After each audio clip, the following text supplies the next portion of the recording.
Ok, bom, deu 10 horas, vamos começar com a nossa oração? Vamos ficar de pé. Vinde, Espírito Santo, enchei os corações dos vossos fiéis e acendei neles o fogo do vosso amor. Enviai o vosso Espírito e tudo será criado, e renovareis a face da terra. Oremos. Ó Deus, que instruístes os corações dos vossos fiéis com a luz do Espírito Santo, fazei que apreciemos retamente todas as coisas segundo o mesmo Espírito e gozemos sempre da sua consolação.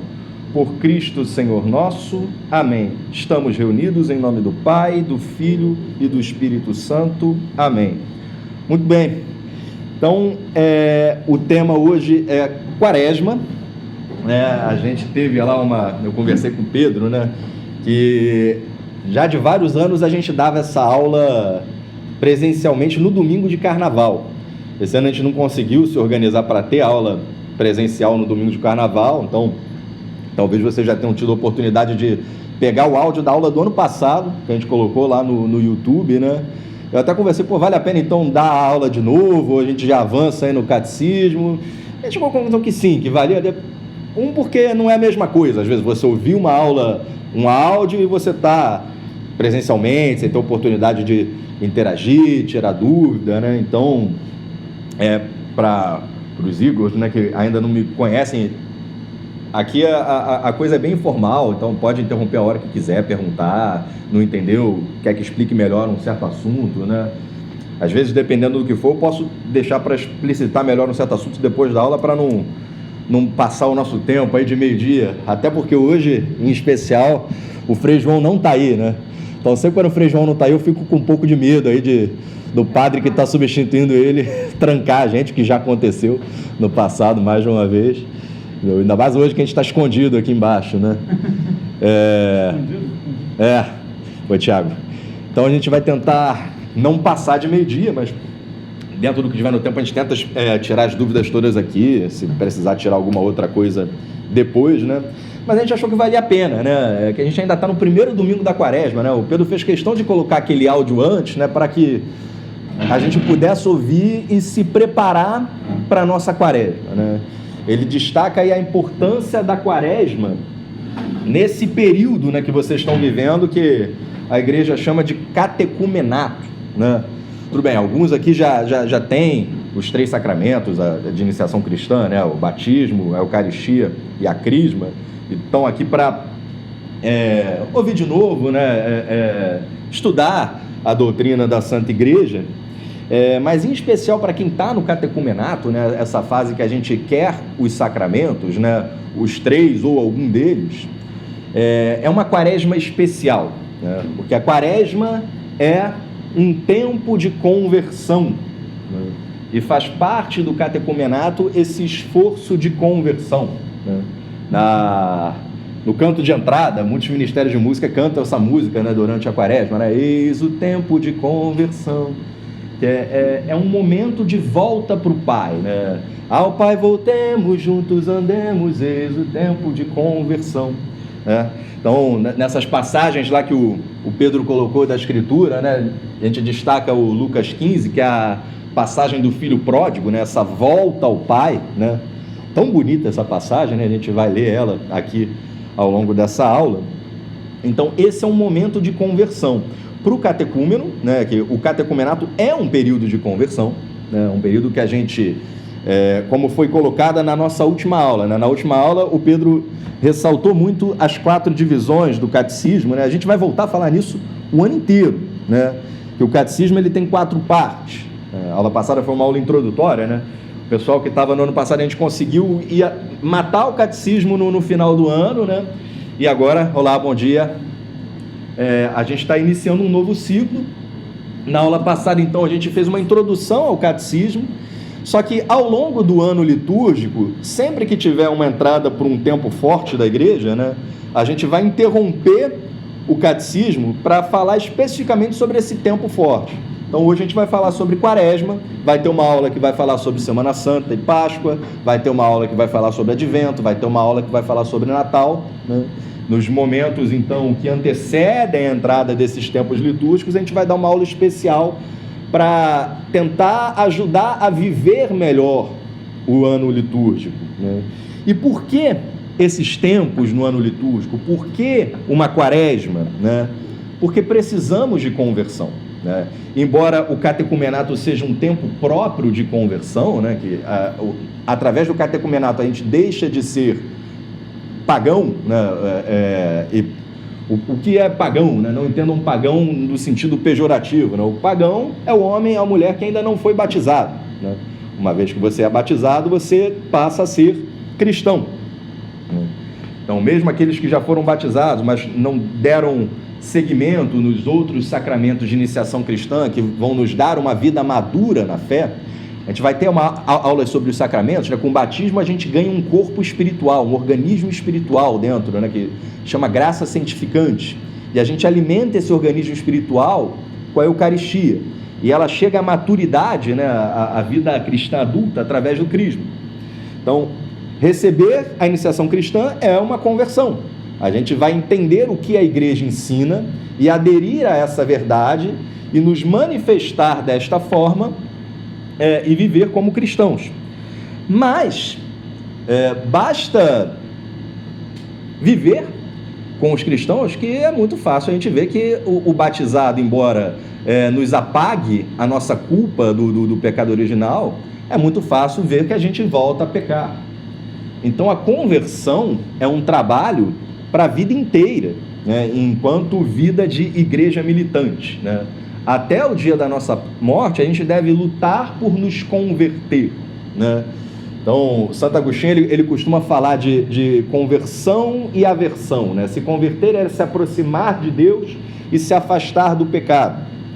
E a igreja entende que nós precisamos de alguns tempos fortes que nos auxiliem neste trabalho de conversão. Esses tempos fortes incluem tempos que são penitenciais, incluem tempos que são festivos e tempos que são ordinários, no sentido de que são comuns, né? Que a maior parte do ano litúrgico é o tempo comum. Era o que a gente estava vivendo desde a festa do batismo do Senhor, né? Que encerra o tempo de Natal, até a quarta-feira de cinzas, né? Que a gente teve agora 3, 4 dias atrás, onde a gente começou esse tempo forte da igreja, que é o tempo de quaresma. Então a quaresma é um tempo penitencial, é um tempo de conversão, né? Isso é marcado externamente, né? Vocês reparam, quem foi na missa hoje agora 8h30, né? Reparam que a decoração do altar é mais simples, né? Você não tem os arranjos de flores, né? As cores são roxas, né? O roxo representa a penitência. Como? Sim.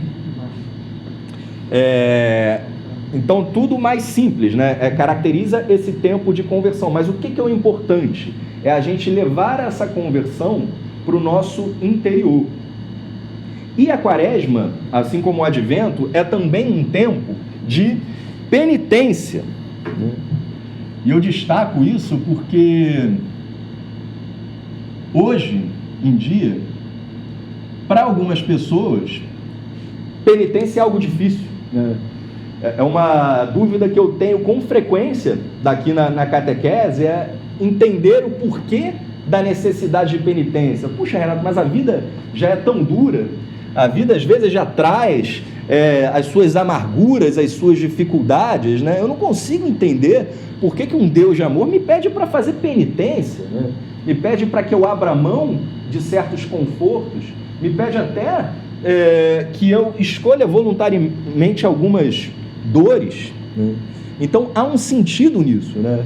E isso aqui é um desafio para a gente, uma turma que está começando, a gente já começar falando de um tema tão espinhoso que é a penitência, que é um tema que para muitas pessoas é um tema difícil, e eu vou tentar aceitar esse desafio de tentar explicar nessa aula de hoje o porquê da necessidade de penitência, porque a penitência é boa para a gente, né? E por que Deus nos pede isso?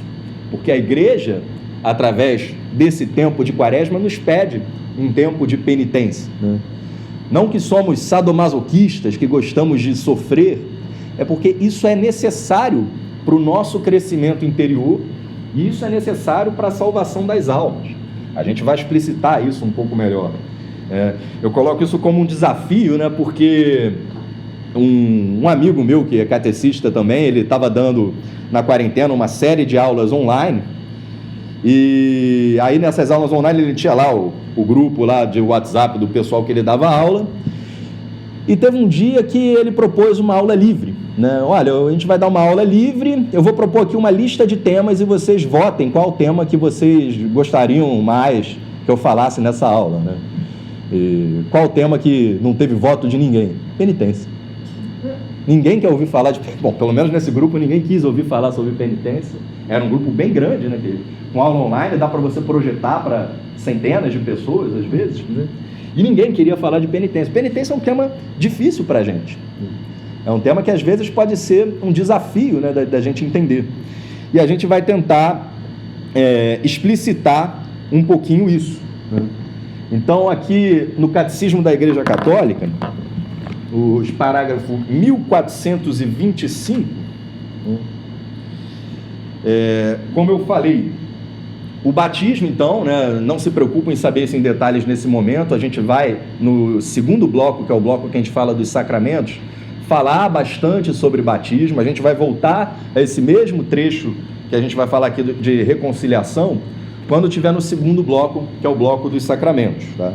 Mas, como eu disse, o batismo, ele apaga a nossa culpa até o momento que a gente é batizado, né?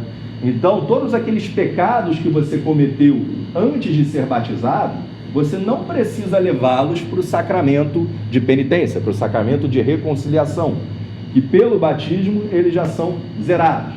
Claro, às vezes tem aquela diferença da culpa e da penitência em si. Alguma coisa você pode ter que pagar depois com indulgências, né? Mas eu não vou entrar em detalhes sobre isso agora, que eu acho que vai ficar muito confuso. O ponto é, o batismo passou uma régua, né? Tudo aquilo que você fez de errado até ser batizado está perdoado pelo próprio batismo. Então, na primeira vez que você se confessa, depois que você foi batizado, você deveria confessar os pecados que você cometeu do seu batismo até a sua primeira confissão. E aí, em cada confissão subsequente, você vai confessar os pecados da confissão anterior até a nova. Embora não seja proibido você renovar a dor por um pecado que você já confessou, né? Às vezes você pode chegar numa confissão... Uma pessoa que é batizada na vida adulta, ela precisa se confessar antes de ser batizada? Não, porque o batismo já tem esse poder de perdoar os pecados. Ela não confessa antes de batizar.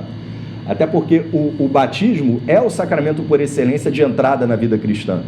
Você já tem ali o organismo espiritual, né? Se você não tem o organismo espiritual, se você não é batizado, você não pode se confessar. Você tem que ter o organismo espiritual para que o sacramento da confissão possa agir ali. Então, não. Para receber o batismo, você não precisa se confessar. Então, por que um sacramento da reconciliação após o batismo? Em 1425. Vós vos lavastes, mas fostes santificados, mas fostes justificados em nome do Senhor Jesus Cristo e pelo Espírito de nosso Deus. É preciso tomar consciência da grandeza do dom de Deus que nos é oferecido nos sacramentos da iniciação cristã para compreender até que ponto o pecado é algo que deve ser excluído daquele que se vestiu de Cristo, né?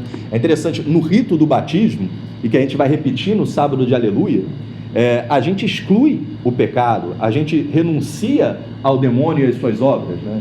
Isso tá, para quem gosta de cinema, é uma cena clássica do cinema no final do Poderoso Chefão 1, né? Que o sujeito é um bandido, né? O Michael Corleone, o personagem do Al Pacino, e ele é padrinho, né, do sobrinho. Então o filme termina, né? Ninguém vai reclamar de eu estar dando spoiler de um filme que era dos anos 70, 60, já nem sei, né? Mas ele está ali, o padre fazendo exatamente essa pergunta para ele, né? Michael, você renuncia ao demônio e às suas obras? Em paralelo, ele está mandando matar os chefes de todas as outras quadrilhas mafiosas rivais, né? Mas isso está na liturgia do batismo, né? Você renuncia ao diabo e às suas obras, né? E a gente precisa renovar isso todos os anos, né? Então, no sábado de Aleluia, isso está na liturgia de novo, né? A gente repete isso que a gente falou no nosso batismo, né? Para quem foi batizado criancinha, né, os seus pais e padrinhos responderam isso por vocês. Para quem é batizado adulto, o próprio adulto responde, né? Então, renunciar ao pecado é algo que deve ser excluído daquele que se vestiu de Cristo. Mas o apóstolo São João diz também: se dissemos não temos pecados, enganamo-nos a nós mesmos e a verdade não está em nós. Então, é claro, né, você vê isso na vida das pessoas, né? O que distingue um cristão de um pagão não é que um cristão não vá pecar. Claro, eu não vou entrar aqui na polêmica se um santo de sétima morada que já está muito elevado, se ele continua pecando. Gente que diz que sim, mas que são pecados pequenos, gente que diz que não, né? Mas a grande maioria de nós, né, mesmo depois de batizado, a gente vai continuar pecando. Então, o que distingue o cristão do pagão não é a ausência do pecado, é um ódio pelo pecado. O que distingue é essa luta, né? Isso é importante. Mais importante do que não pecar é lutar para não pecar. A gente pede, né, não nos deixeis cair em tentação, né? A gente pede essa ajuda, né, para não cair em tentação, para não pecar. Ainda que saibamos, né, que na maioria das vezes a gente vai voltar a pecar. E aqueles que se confessam com frequência, com uma certa regularidade, reparam que é muito comum a gente confessar os mesmos pecados, né? A gente tem esses vícios. Às vezes o meu vício é a gula, né? Eu vou levar para a confissão toda semana. Às vezes quem se confessa toda semana, todo mês quem se confessa todo mês, né? Eu reforço o convite que o Pedro fez na semana passada, que busquem a confissão frequente, né? Uma vez por mês. Não esperem para confessar apenas na quaresma e no advento, né, que são tempos tão próprios para a confissão, né, mas você não precisa ficar esperando o ano inteiro para se confessar só nesses tempos, né? É bom você se confessar regularmente, né, porque normalmente você vai ter pecado, né? E aí a confissão é não só para você zerar esses pecados, né, sobretudo os pecados mortais, né, esses são importantes que você se confesse o quanto antes. Existe essa diferença, né, do pecado grave, o pecado mortal, e o pecado leve, que é o pecado venial. O pecado mortal, ele mata aquele organismo espiritual que eu falei que o batismo colocou dentro do nosso corpo, né, da nossa alma. Esse organismo espiritual, essa chamada graça santificante, ela é morta pelo pecado mortal. A gente perde esse organismo espiritual e só recupera ele se confessando. Então, uma vez que a gente está em pecado mortal, a gente não pode, por exemplo, receber a Santa Eucaristia. A gente precisa se confessar primeiro. Aproveitando, quanto a esse ritual, aleluia, que faz a confirmação do nosso batismo, que até o padre também, o Jordão, é equivalente a pagar os nossos pecados se a gente estiver confessado? Não é. Ou não, Precisa fazer a confissão. Pelo menos de forma ordinária, não. Por que eu digo isso de forma ordinária, né? Estava no começo do tempo pascal, já quando a gente voltou a ter as missas presenciais, né? Aí de uma forma extraordinária, os bispos permitiram que houvesse um ato de um sacramento, não pode nem chamar de sacramento, né? Uma absolvição geral, acho que seria o termo mais belo. Ainda que fossem convidados a todos, assim que possível, buscassem o sacramento mesmo. Foi os dois domingos de julho quando voltou. Mas não substitui. Um ato de contrição perfeito, teoricamente, poderia substituir, né? Que é aquele ato de contrição que você vive essa dor de forma intensa. Mas como na maioria das vezes a gente não sabe que a nossa contrição foi perfeita, a recomendação é: busque a confissão. Mas vamos supor que aquele exemplo clássico do suicida, né? O suicida, ele sempre vai para o inferno, né? Porque ele morreu em pecado mortal, cometendo um homicídio contra ele mesmo, e ele não teve tempo de se confessar porque ele morreu, se suicidou. Se diz, né? Às vezes lá do 30º andar até o chão, ele pode ter feito um ato de contrição perfeito, ter se arrependido, né? E tá tudo certo, né? Então, o ato de contrição perfeito, ele também apagaria o pecado. Na prática, a gente não sabe que a nossa contrição é perfeita, normalmente ela não é. O mais seguro é que a gente busca a confissão, tá? Perdoa os nossos pecados, vinculando o perdão às nossas ofensas ao perdão de Deus, que nos concederá dos nossos pecados. A conversão a Cristo, o novo nascimento pelo batismo e o dom do Espírito Santo, o corpo e o sangue de Cristo recebidos como alimento, nos tornaram santos e irrepreensíveis diante dele, como a própria Igreja, esposa de Cristo, é santa e irrepreensível. Entretanto, a nova vida recebida na iniciação cristã não suprimiu a fragilidade e a fraqueza da natureza humana, nem a inclinação ao pecado que a tradição chama de concupiscência, que continua nos batizados para prová-los no combate da vida cristã, auxiliados pela graça de Cristo. É o combate da conversão para chegar à santidade, a vida eterna para a qual somos incessantemente chamados pelo Senhor. Então eu destaco essa palavra concupiscência, né, que é essa tendência para o mal que nós temos a partir do pecado original. No pecado original, ela apareceu e ela persiste, né, no pecado original originado. A gente faz essa distinção do pecado original originário, que foi aquele lá dos nossos primeiros pais, Adão e Eva, e a gente persiste com um pecado original originado, que é aquele que a gente carrega conosco, né? Essa concupiscência, essa tendência para o mal, né? E eu digo que isso estava lá atrás, né, no Gênesis. Eu vou ler aqui o Gênesis 3, que a gente vai ver, né? Ainda não havia pecado original, ainda não havia concupiscência, mas havia um caminho na qual o diabo guiou nossos primeiros pais para o pecado e para essa concupiscência. Então, em Gênesis 3, é o capítulo da Bíblia que a gente vai falar do pecado original. A serpente era o mais astuto de todos os animais do campo que o Senhor Deus tinha formado. Ela disse à mulher: é verdade que Deus os proibiu de comer do fruto de toda a árvore do jardim? Então, aqueles que porventura assistem à missa diariamente ou fazem as leituras da missa diariamente, né? O Pedro acho que sempre manda no grupo, né? A gente leu o começo do Gênesis aí nessas últimas semanas. E aí Deus faz essa distinção, né? Olha, você não pode comer do fruto da árvore da sabedoria, do conhecimento do bem e do mal, né? Mas o diabo, ele já é mentiroso, né? Ele faz esses jogos, né? E já coloca aqui uma mentira, né? É verdade que Deus os proibiu de comer do fruto de toda a árvore do jardim? Então, o diabo, ele é mentiroso por natureza. E o problema é a gente cair na conversa dele. Eva começou a trocar a ideia com o diabo, né? Começou a ter diálogo com o diabo. Isso é um problema. A gente deve se afastar dele. Não, a mulher respondeu: nós podemos comer do fruto das árvores do jardim, mas do fruto da árvore que está no meio do jardim, Deus disse: vós não comereis dele, nem o tocareis, para que não morrais. No caso, Deus foi bem explícito. Ele não falou em parábolas com os nossos primeiros pais. Botou o preto no branco: olha, se comer dali vai morrer, ponto final. Não havia margem para dúvida.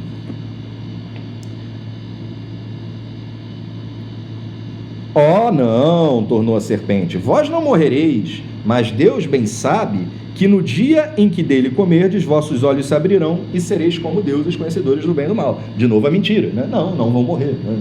Foi explícito. Aí é esse ponto que eu queria destacar.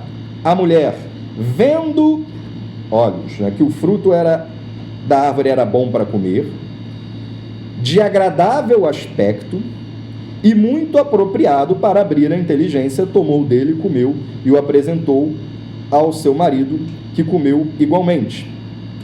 Então seus olhos abriram-se, vendo que estavam nus, tomaram as folhas das figueiras e fizeram tangas para si. Eu não vou dar sequência, porque a parte que eu queria eu já falei. Acho que a maior parte de vocês conhece essa história, né? A partir daí, sim, eles perdem o paraíso, né? A morte entra no mundo, o pecado entra no mundo, e ganhamos essa carga, né? Essa mácula do pecado original, né? E já teve um ano que o aluno falou: poxa, mas não é justo que a gente tenha mácula do pecado original se quem pecou foi nossos primeiros pais, né? Eu digo: não é justo, né? Eu faço aquele exemplo do milionário, né? Vamos supor que seu pai era milionário, mas seu pai gostava de pôquer. E aí ele vai na mesa de pôquer e coloca todo o dinheiro dele na mesa de pôquer e perde, né? Aí você um dia vai lá no dono do cassino: olha, me dá o dinheiro, que não é justo que o dinheiro do meu pai tenha ficado aqui. A culpa foi dele que jogou e não minha, né? O dono do cassino vai te dar aquele dinheiro? Não é justo que você receba isso, né? Até porque nossos primeiros pais receberam todas essas graças de graça, né? Os dons preternaturais, né? O pleno domínio das paixões. E a partir daí, esse domínio sobre as paixões foi quebrado. Puxa, eu estou falando coisas difíceis todas para poder voltar a falar de penitência, né? O que é domínio sobre as paixões? O homem, Santo Agostinho chama de ser intermediário. O homem é uma criatura que tem corpo e espírito.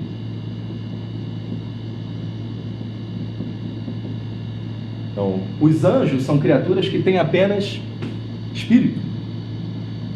Tem apenas os dons superiores. Nós temos corpo. O resto da criação material, as árvores, os cachorros, os lobos, as hienas, as montanhas, né, não tem espírito. Ele só tem matéria. Por termos espírito, temos algo que o resto da criação, tanto a criação invisível, né, já a gente vai ter uma aula que a gente vai falar criador de todas as coisas visíveis e invisíveis, a gente vai fazer essa distinção. Tanto as coisas visíveis como as coisas invisíveis, nós temos algo que é só nosso. Estamos um pouco na terra e um pouco no céu. Temos corpo e alma. E o nosso espírito alberga as nossas faculdades mentais superiores, né? A gente fala, o homem é um animal racional, né? Por que o homem é um animal racional? Porque ele tem espírito. E o espírito tem razão. O espírito tem inteligência. O espírito tem vontade. Essas são faculdades mentais superiores que são vinculadas ao espírito. E o espírito deve guiar o corpo. O corpo tem, por exemplo, emoções. O corpo tem paixões. No caso dos animais, até o corpo tem instintos. Né? E o correto, nós que somos animais racionais, que sejamos guiados pela nossa razão, pela nossa inteligência, pela nossa vontade. É aquilo que acontece? Não, porque a gente deixa as nossas paixões dominarem os nossos dons superiores, né? As nossas paixões ganharam esse poder a partir do pecado original.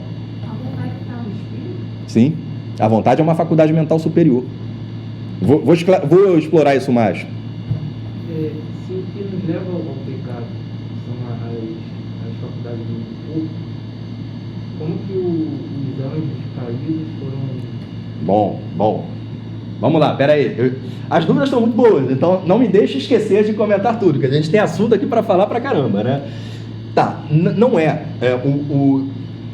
Não, temos uma distinção entre a nossa visão cristã, da visão platônica e de tantas filosofias que existiram por aí, na qual o corpo é o que nos leva ao pecado e o espírito seria mais nobre do que o corpo, né? O que nos leva ao pecado são os dois juntos, né?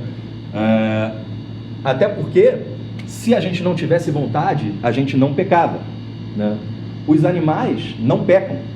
Se você está numa savana africana, você sai do seu bug e o leão vem e te devora, o leão cometeu homicídio. Não, o leão está agindo segundo a sua natureza. Ele não tem uma vontade, porque ele não tem espírito. Ele age governado pelos seus instintos. É da natureza do leão ser predador e ir lá te devorar. Então, o leão não peca, né? Para pecar, a gente precisa ter vontade, né? Se costuma dizer, né, que uma criança pequena que não chegou à idade da razão também não comete pecados graves, porque ela não desenvolveu a sua vontade. A criança com menos de 7 anos, que não chegou à idade da razão, não tem a sua racionalidade, pelo menos não de forma madura, né? Então, tinha esse conceito antigo que pode ser que caia, pode ser que não caia, que é o tal do conceito de limbo, né? Uma criança de menos de 7 anos que morreu sem ser batizada, né? Ela não teve pecados, né? Não teve pecados graves, não tem vontade, então essa criança deveria ir para o inferno, né? Poxa, mas ela não tem pecados, né? Mas também não tem um batismo para ir para o céu. Então tinha esse conceito de limbo, que eu não vou entrar em polêmicas aqui, porque é um conceito que está meio que caindo, né? Se existe o limbo, não existe.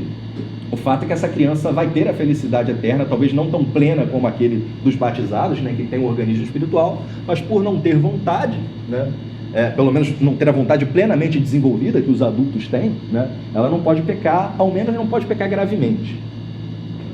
Talvez possa pecar venialmente.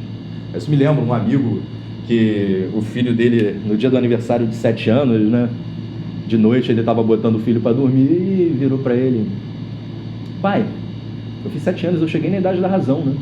É, meu filho. Então eu já posso ir para o inferno? Filho, teoricamente sim. Pai, eu quero me confessar. Olha que engraçado, né? Realmente essa criança chegou na idade da razão, né? Entendeu o que é a coisa, né? E se confessou, né?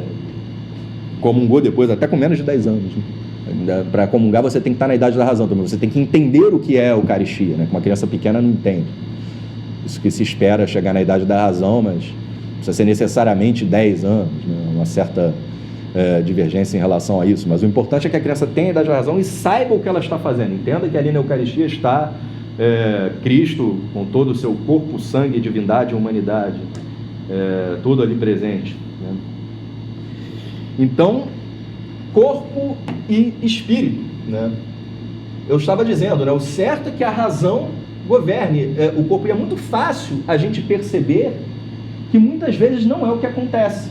Por exemplo, quando você está de noite, né? Hoje, domingo à noite, você passou aí seu final de semana, comemorou aí a final do Campeonato Brasileiro, que o Flamengo botou aí 5-0 em cima do Inter, foi dormir tarde, mas aí você botou o seu despertador, porque com a sua razão você sabe que para eu chegar no meu trabalho, acordar, fazer minha higiene, fazer minhas orações, tomar o café da manhã, chegar, eu preciso acordar 6 da manhã.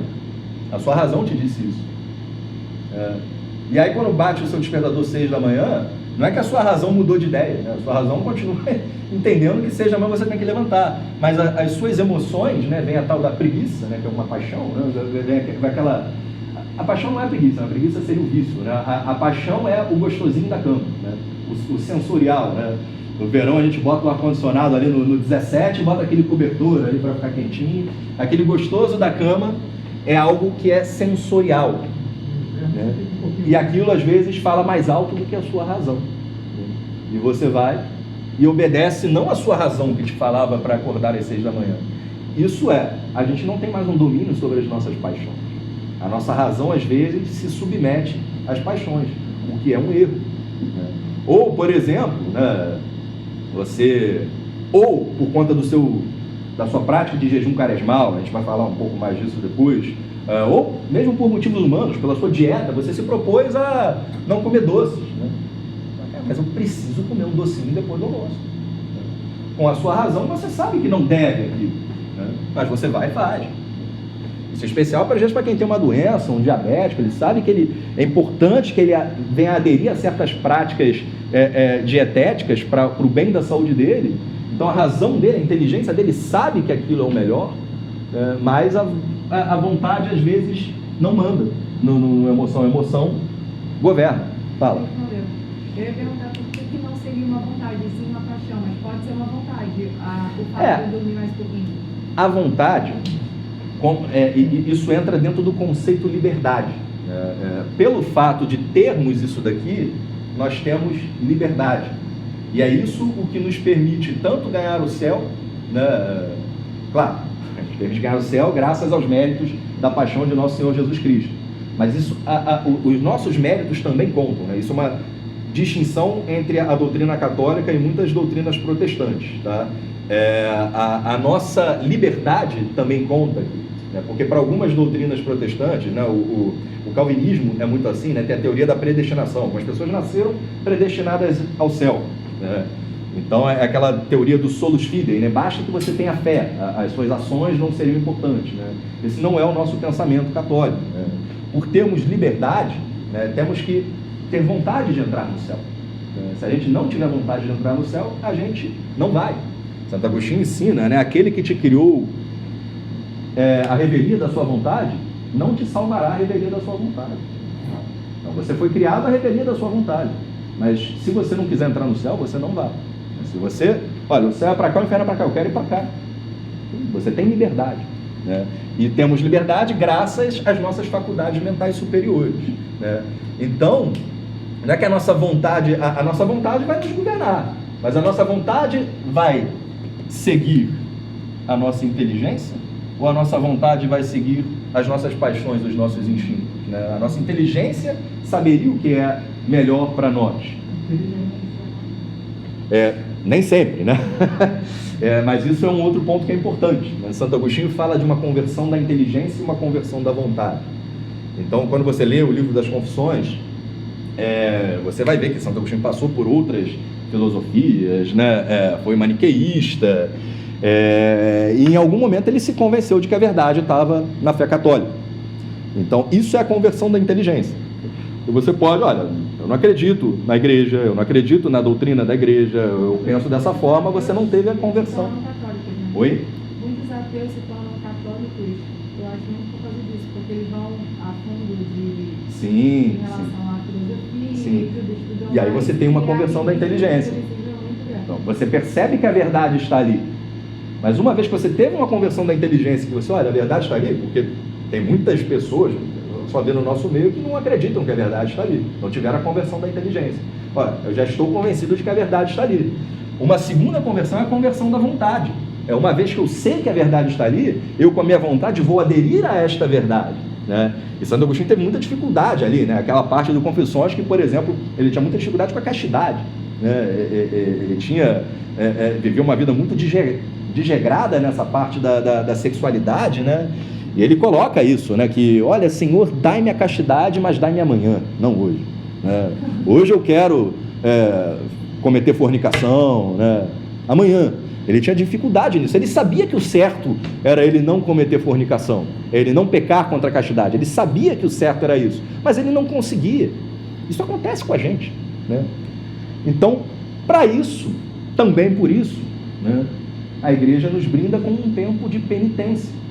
Um tempo de penitência é uma oportunidade da gente fazer exercícios espirituais que nos ajudem a governar as nossas emoções, paixões e instintos a partir das nossas faculdades mentais superiores, né?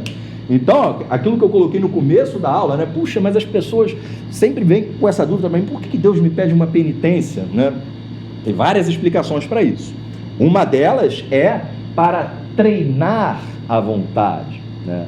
Assim como a gente vai para a academia levantar peso para fortalecer o nosso corpo físico, a quaresma é uma oportunidade de exercer certos exercícios espirituais que vão fortalecer o nosso espírito, né?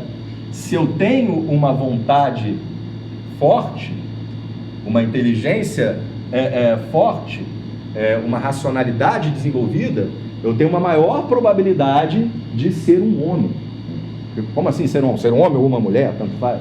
Mas o que eu digo, ser um ser humano. Porque o que caracteriza o ser humano é ser intermediário, é ser alguém que tem liberdade, que se governa, né? Porque quando a gente se deixa governar pelos instintos, né, a gente não tem vontade, a gente não tem liberdade. Então o sujeito que não consegue acordar de manhã sem tomar uma cachaçinha para ele começar o dia, essa pessoa não tem liberdade, ela é escrava do seu vício. Às vezes a gente cita aí os alcoólatras, os drogados, que são exemplos fáceis, né? Mas a maioria de nós, né, para não dizer todos nós, a gente tem os nossos vícios de estimação que às vezes a gente não consegue se ver livre dele, né? Por exemplo, né, uma luta pessoal minha, né? Eu falei aí desse minuto heróico, né? Eu costumo chamar de minuto heróico, São José Maria Escrivá chamava dessa forma, essa hora que o despertador toca, né? Ele chamava de minuto heróico porque é a primeira luta do seu dia, né? A primeira coisa que acontece é que você pode pecar a preguiça, né? Primeira luta do dia, né? Eu vou deixar a preguiça me dominar ou vou vencer essa primeira vitória, né? Então o minuto heróico, ó, já vou começar vencendo. Comecei o jogo com 1-0, 1-0 preguiça, levantei na hora, né? Mas às vezes o minuto que vem depois pode ser um minuto heróico mais difícil, para mim né? Que é ser rápido no meu banho, né? Às vezes você levantou na hora, mas aí você liga aquela água quentinha, passa shampoo, aí fica lá, né? Que tem um quê de sensorial no banho quente, né? Então, uma das coisas que eu tento fazer no verão é mais fácil, botar o banho frio de manhã. O banho frio de manhã, por si só, ele já pode ser uma penitência, né? Então, você abrir mão de certos confortos sensoriais, né, é uma boa prática de penitência. Eu quero explorar isso melhor daqui a pouco. E isso também me ajuda do ponto de vista humano na minha luta, né? Porque o banho frio, você acabou, 5 minutos, né? Vai pro seu dia. E aí, hoje deu tempo de fazer a oração da manhã, né? No dia que você tomou banho quente, não deu tempo de fazer. Eu fiz a oração no carro, né? No meio da oração, buzina, o cara ali da cancela perguntando para onde eu vou, né? Não é... Se você não tem tempo para fazer oração no seu dia e um dia a oração sair no carro, é melhor do que não rezar, né? A pior oração é aquela que não é feita, né? Mas o ideal é que a gente reserve um tempo bom para oração, né? Dê a Deus aquilo que você tem de melhor, uma hora que você está descansado, que você tem um ambiente de recolhido.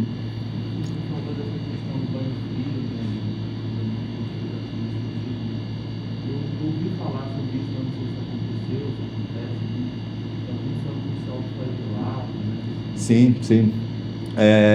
Aconteceu, sim. Eu vou explorar isso. E isso também é um tema aí que a dificuldade de entender, né? Não é bom, pelo menos para a grande maioria de nós, fazer nada assim que vai contra a nossa integridade física, a nossa saúde, né? Mas um pequeno desconforto pode ser bom, né?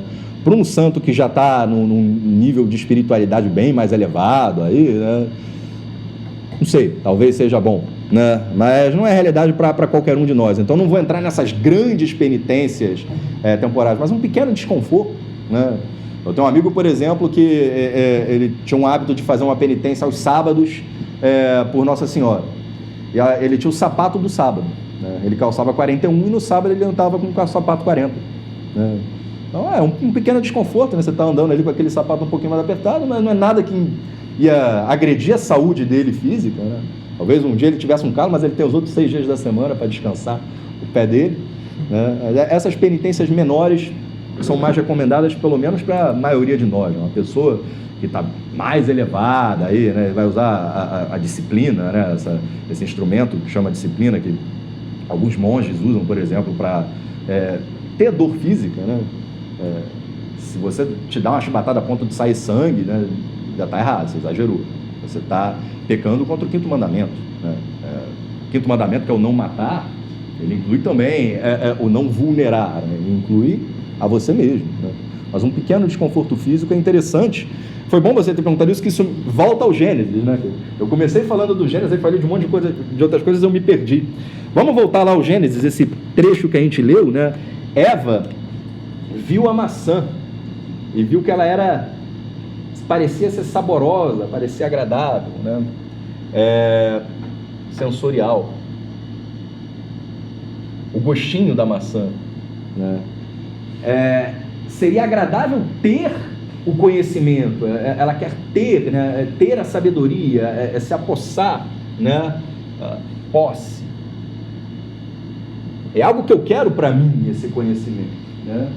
E, como é que a serpente falou, vocês serão como deuses, né? Então tem um quê de soberba aí também. Esses 3 elementos que estão presentes ali no Gênesis 3, né, que foram 3 elementos que, em última análise, levaram nossos primeiros pais a pecar, a comer do fruto proibido, eles serão as nossas concupiscências, né? Eles serão as nossas fragilidades, né, que a gente vai levar para o resto da vida, né? Você tem, por exemplo, na primeira carta de São João, capítulo 2, versículos 12 a 17. 2, 12 a 17. Perigos do mundo. Filhinhos, eu vos escrevo, porque vossos pecados foram perdoados pelo seu nome. Pais, eu vos escrevo, porque conheceis aquele que existe desde o princípio. Jovens, eu vos escrevo, porque vencestes o maligno. Crianças, eu vos escrevo, porque conheceis o Pai. Eu vou pular aqui para o versículo 15. Não ameis o mundo, nem as coisas do mundo. Se alguém ama o mundo, não está nele o amor do Pai. Porque tudo o que há no mundo, a concupiscência da carne, a concupiscência dos olhos e a soberba da vida, não procede do Pai, mas do mundo. O mundo passa com as suas concupiscências, mas quem cumpre a vontade de Deus permanece eternamente, né? Então São João vai... O quê? Esse é João, a primeira carta de São João, capítulo 2, versículos 12 a 17. Então João vai destacar essas 3 fragilidades, né? A sensorial, que ele fala a concupiscência da carne, esse sentido da posse, que seria a concupiscência dos olhos, e a soberba da vida. Essas são as 3 questões que somos chamados a mortificar na nossa quaresma, né? Somos chamados a perder um pouco essa concupiscência sensorial, né? Santo Tomás, ele chama isso de 3 libidos, né? Santo Tomás de Aquino, ele chama essa primeira de libido amandi, né? Tudo aquilo que me mantém na vida, ou individual ou coletiva, comida e sexo, né? A comida mantém a nossa vida individual, o sexo mantém a nossa vida coletiva. Sem a comida, o meu organismo em algum momento vai morrer, eu preciso da comida para eu permanecer. Sem o sexo, a humanidade em algum momento vai morrer, né? Precisa do sexo para ter continuidade da humanidade, né? Então, tanto a comida como o sexo, e outras coisas também, eles têm um prazer sensorial, né? E isso não é mal, não, isso é bom, isso foi feito por Deus assim. Deus quis que houvesse esse prazer. A maldade está quando a gente coloca esse prazer acima das outras coisas, né? Por exemplo, quando eu prefiro esse prazer à custa de algo que é mais nobre, algo que é superior, né? Então, se eu prefiro esse prazer e para ter esse prazer eu peco, deixou de ser bom. Por quê? Eu estou agindo conforme a minha paixão e não conforme a minha inteligência, né? Aquele exemplo que eu dei de Santo Agostinho. Santo Agostinho sabe que aquele prazer sexual vai levar ele à morte, vai levar ele ao pecado, vai levar ele ao inferno, né? Ainda assim, ele prefere ofender a Deus gravemente para desfrutar daquele prazer sensorial, né? No nosso exemplo do Gênesis, né? Deus foi muito claro: se comerdes desse fruto, morrerás, né? E a gente prefere comer, né, daquele fruto e morrer. Então é muito importante que a gente reflita um pouco disso quando a gente coloca em mente o que a gente perde, muitas vezes por prazeres tão pequenos, né? E isso às vezes, né, eu acho que eu não escandalizo ninguém quando eu coloco que o adultério é algo comum de se ver hoje em dia, né? A maior parte das pessoas tem algum conhecido que sabe de alguém que já cometeu adultério.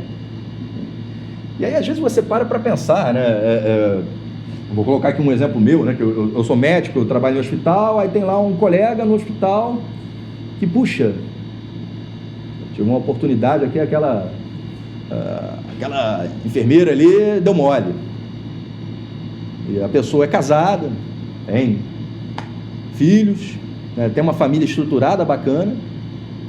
Pô, não vou deixar passar, né?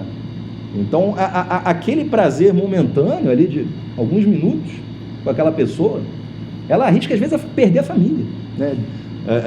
E quem conhece alguém que já teve algum caso de adultério na família sabe o quanto isso pode destruir uma família, né? Mesmo quando há perdão e as pessoas se reconciliam, fica uma chaga, fica uma sequela, fica uma fragilidade ali, né? Como se fosse um pedaço de papel que você amassou, né? E o perdão você desamassou, mas ele continua todo fragilizado, né? E às vezes a gente troca uma coisa muito grande, uma família que a gente construiu, por uma coisa pequena. No caso aqui dos nossos primeiros pais, trocam a vida eterna pelo o sensorial ali da maçã. Tudo bem, teve essas duas coisas, mas mesmo assim não compensa. E como isso acontece com a gente, né? A gente está aí na nossa dieta, né? E joga tudo por alto com um bombom, né?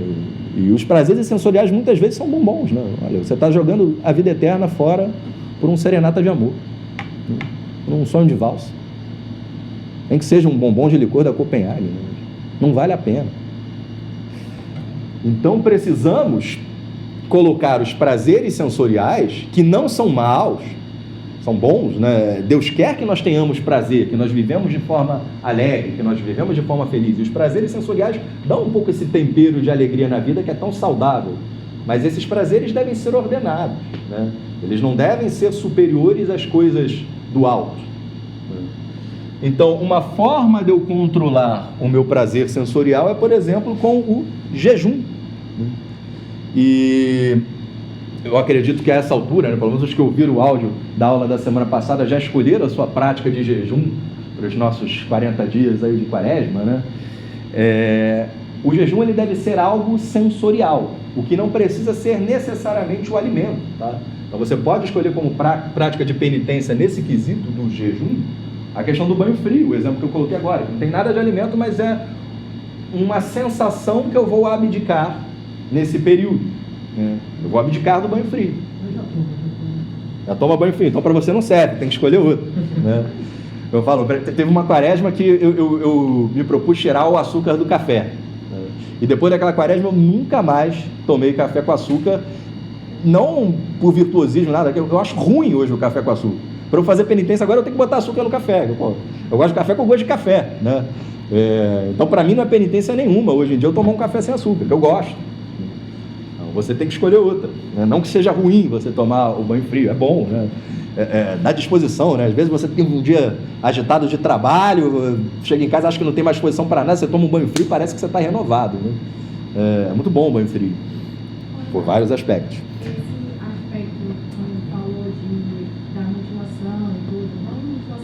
Dessa penitência mais forte, mais física em relação ao sensorial, talvez explique o fato de porque essas pessoas com uma vida espiritual mais elevada, uma intimidade com Deus, assim, que digo, eu não tenho ainda, vamos dizer, elas suportam coisas que hoje para mim seriam coisas difíceis. Então talvez essa penitência mais severa seja por isso, por exemplo, para uma pessoa como essa, sei lá, para uma pessoa que foi santo, não, sim, sim.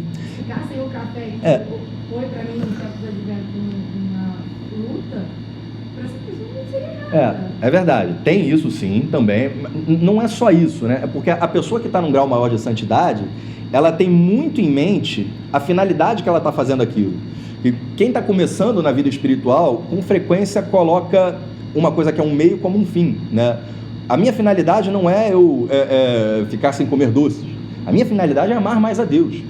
Então, a pessoa que está mais elevada espiritualmente, ela consegue associar isso a um ato de amor a Deus, né? Uma pessoa que não está tão elevada espiritualmente vai usar sapato um número mais baixo o dia inteiro e vai no final do dia estar praguejando, assim, inferno, esse pé, aqui que tá... E a pessoa que está mais elevada na caminhada, né, ela consegue cada vez que está lembrando disso, Senhor, eu sou um pouquinho aí o sirineu, né? Eu faço esse papel de sirineu, estou ajudando a carregar a sua cruz, né? Coloca essa dor aqui como seja um espinho a menos na sua coroa de espinhos, né? Que eu falei, né? Essa é uma questão que diferencia a doutrina católica da doutrina evangélica, né? A doutrina evangélica, a paixão de Cristo na cruz por si só, ela já teria um mérito infinito, que já é suficiente para perdoar todos os pecados, né? O próprio Deus que se deu na cruz. Então o Evangelho ele vai usar esse argumento, né? Que ridículo, o que é o Renato ficar uns dias sem comer doce, né? Que valor isso tem perante um Cristo que é o Deus vivo, feito homem, que foi para a cruz, né? E qual é a resposta católica? Qual é a explicação católica? De fato, né? Cristo por si só já teria mérito para lavar todos os nossos pecados, mas ele quis, né? Ele como Deus, ele pode tudo, ele quis que a gente coparticipasse com ele, né? Então, embora ele pudesse, todo o perdão está ali, para que nós também tenhamos o nosso mérito, ele pede para que a gente faça a nossa parte com uma coisa que é ridícula, com uma coisa que é pequena, né? O que é a ajuda do sirineu, né? Dizem que foi quase nada, né? Que ele estava lá carregando, mas era aquela mãozinha que dava, né? É como que se você estivesse levantando supino na academia, né? Aí você está lá na 10ª, você já não aguenta mais, o professor bota um dedinho e faz assim, né? Ele não faz nada, né? Foi mais psicológico, ajuda, né? É isso, né? E na liturgia isso é muito bonito, né? Quando você tem, por exemplo, na liturgia do ofertório, o padre está apresentando as espécies, né? Ele coloca o pão, coloca o vinho. Não sei se você já reparou que ele coloca uma gotinha de água naquele cálice, né? Isso representa esse aspecto humano, né? Cristo está dando o seu sangue ali, né, no vinho, e a gente entra com aquele pouquinho de água, né? Então é muito bom que no ofertório, né, você se concentre naquele momento a oferecer tudo aquilo que você fez de bom naquela semana, né? Está ali no domingo, na hora do ofertório, tudo que eu fiz de bom eu vou colocar aqui junto, né? Que, puxa, é um ridículo, o Renato deu 10 centavos para o moleque no sinal, né? Que valor tem isso, né? Olha, pode não ter valor nenhum, mas junto com o corpo de Cristo, o sangue de Cristo ali apresentados, vai no balaio e passa a ter um valor infinito. É como se você fosse o embrulho do presente que está sendo dado para Deus, mas vai no balaio e passa a ter um valor infinito, né? Então, quando a gente participa com a nossa vontade, com uma pequena penitência que seja, né, já passa a ter um valor infinito se ser ofertado junto com o corpo e o sangue de Cristo. Para Deus passa a ter um valor incrível aqui, né? E a gente passa a ter esse mérito. Onde que fica a criatividade? Oi? A criatividade. A criatividade é uma faculdade mental superior também, né? Sim. A capacidade artística, né? Hoje em dia, embora isso seja o óbvio ululante, né? Hoje em dia há uma tendência a um certo naturalismo, né? De há quem questione isso, né? Esse conceito, por exemplo, do homem é o animal racional. Não, os animais também são racionais. João de Barro faz a casinha, né? Mas ele não vai fazer casinhas diferentes, ele não vai ter criatividade para fazer um Taj Mahal, ele vai manter aquela mesma casinha de barro que ele faz sempre, né? Que ele faz aquilo por instinto. Qual a diferença entre espírito e alma? Você pode usar como sinônimo, né? A etimologia da palavra alma é aquilo que anima, né? Anima o corpo, né? Eu preciso da alma para animar o corpo, mas você pode usar como equivalente. Essas faculdades, elas se misturam, por exemplo, o corpo e o espírito. Por exemplo, eu pergunto isso por conta dessa questão da criatividade. Quando se fala, por exemplo, um hormônio estimula a criatividade ou foco, alguma coisa assim, com a inteligência. E esse hormônio, ele é liberado por conta de alguma coisa sensorial, por exemplo, um filme. Uhum. Não, eles se misturam, né? Normalmente essa questão hormonal ela passa mais aqui pelas paixões e pelas sensações do que pelas faculdades mentais superiores, mas a inteligência, por exemplo, e a vontade, como a gente falou agora, elas precisam ser cultivadas, né? Então, se eu faço atos corporais, né, físicos, de me abster de comer carne, e isso fortalece a minha vontade, você pode dizer que sim, que se mistura, né? Eles existem essa relação, né? Os dois estão juntos. Quando o corpo e o espírito se separam, a gente morre, né? Seria um exemplo, uma forma mais assim transcendente de enxergar a morte, né? Porque o que é a morte do ponto de vista civil? É a hora que o médico colocou lá, né? Então, qual é a hora que o médico colocou? Quando ele parou de fazer as reanimações. Então, vamos supor lá que o sujeito teve uma parada cardíaca e o Renato começou a reanimar. Então, comecei a reanimar às 5h30. Eu parei de reanimar 5h45. Qual foi a hora da morte? 5h45. Mas isso do ponto de vista civil. Pô, mas qual é o conceito de morte? É o coração que parou de bater? Ele estava batendo artificialmente. Aquele sujeito ainda tem células vivas? Possivelmente, né? Você não tem todas as células do corpo morrendo na hora que o coração para de bater. Então se entende uma forma mais transcendente de ver que enquanto está a alma ou o espírito junto ao corpo, né, aquele ser está vivo, né? E talvez quando a última célula viva morra, né, o espírito se desprenda do corpo, né? Porque o espírito é imortal, a alma é imortal, o corpo é mortal, a alma não morre. A nossa crença é que no final dos dias o nosso corpo ressuscitará, né? Então, quando chegarmos aos céus, né, no fim dos tempos, estaremos no céu em corpo e espírito, né? Essa visão platônica que só o espírito vai estar lá no céu e o corpo vai continuar na sepultura, não. Nosso corpo também estará lá presente, né? Porque o corpo humano, o homem, ele é corpo e alma, né? Mas sim, eles interagem entre si. Então, eu estava falando aqui dessa questão, não sei se eu terminei de responder, né? Um santo que consegue colocar uma privação sensorial maior, né? Mas ele vê isso, a finalidade, ele faz isso por amor a Deus, né? Está valendo. Para quem está atrás na caminhada, para quem ainda está começando a vida espiritual, essas penitências mais fortes, vai ser mais difícil a gente fazer isso por amor a Deus, né? A chance de a gente fazer isso e ficar praguejando é maior. Então, não é apropriado, né, para a maior parte de nós, né? Essas penitências maiores, né, o ideal é que você peça autorização para o seu diretor espiritual, né? É muito recomendado que a gente tenha um diretor espiritual que ajude, por exemplo, a fazer uma lista de mortificações, né? Uma refeição de Jesus. Pode ser, né? Que para alguma pessoa pode não ser bom, não, uma pessoa que precise, né? Uma pessoa que usa insulina, mas é bom você ter alguém que te ajude. Olha, eu quero nas quintas-feiras não dormir, isso é uma outra penitência, né? Fazer vigília, né? E quinta-feira, algumas pessoas fazem na quinta-feira porque tem aquela questão do Getsemane, né? Que Cristo pediu, fica aqui acordado comigo fazendo oração, os discípulos não. Tem alguns cristãos que têm por hábito ou dormir um tempo menor, ou alguns até, aí já seria uma coisa mais severa, não dormir nas quintas-feiras, né? E é muito interessante, né? Porque você começa a falar de penitência para uma pessoa que não vive a fé, né? Uma pessoa do mundo. Algumas pessoas acham um absurdo isso, né? Exatamente, né? Poxa, mas no século XXI as pessoas fazerem penitência, né?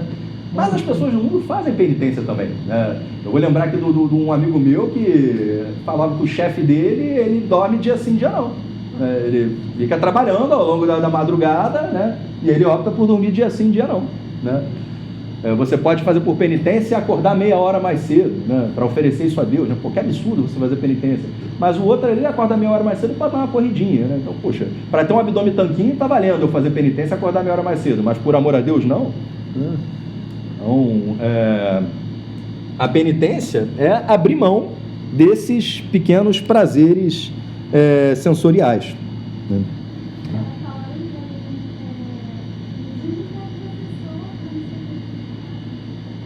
Pois mas as pessoas já sofrem, né? Elas abrem mão, assim, eu vou abrir mão de ter aqui um prazer material, porque eu vou juntar dinheiro aqui comprando aqui um fundo de investimento, né? De certa forma é uma penitência, mas num aspecto mais humano, né? Mais material da coisa, mas já é normal no dia a dia você abrir mão de certos prazeres, né? A questão aqui é a finalidade, eu estou abrindo mão de certos prazeres por amor a Deus, né? E porque me ajuda nisso daqui também, né?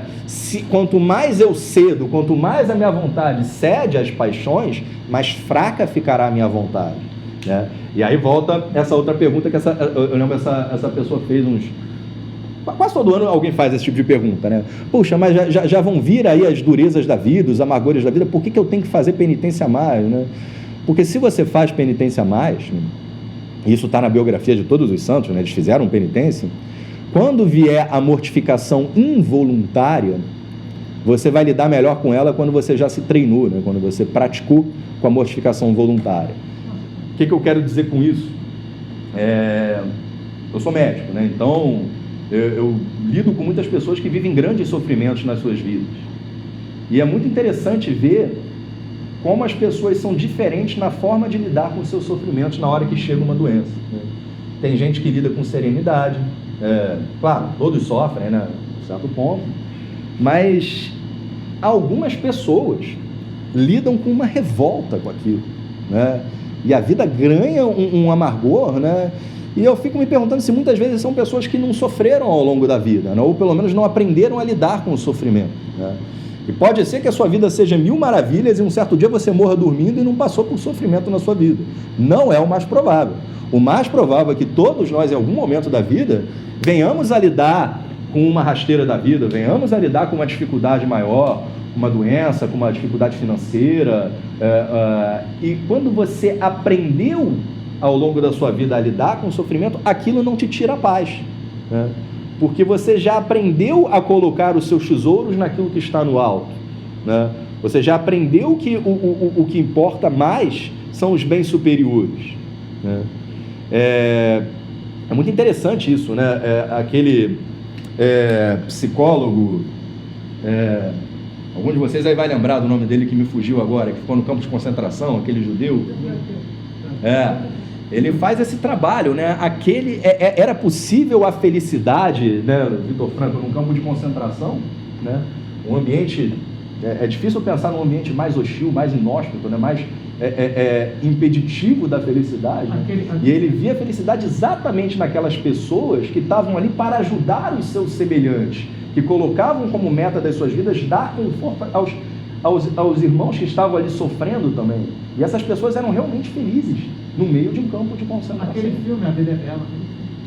A Vida é Bela, né? Ele faz isso pelo filhinho, né? Muito bonito esse filme, né? Então, esse tipo de prática ajuda a colocar as pessoas na sua real, as coisas na sua real perspectiva. Então, ficamos muito aqui, né? Mas tem também essa questão, né? Era agradável para ter o conhecimento, o fruto era agradável para ter o conhecimento. Além dessa fragilidade sensorial, né? Muitas vezes nós nos deixamos governar por prazeres sensoriais, o ser humano ele tem algo esquisito nessa questão da posse, né? Que São João vai chamar da concupiscência dos olhos, né? Que é essa vontade de ter, né? Que é aquilo de que você, puxa, vai lá, junta dinheiro, compra lá um novo smartphone, mas daqui a pouco você, já tem um outro melhor que eu já não quero mais esse meu, eu quero aquele outro que é melhor.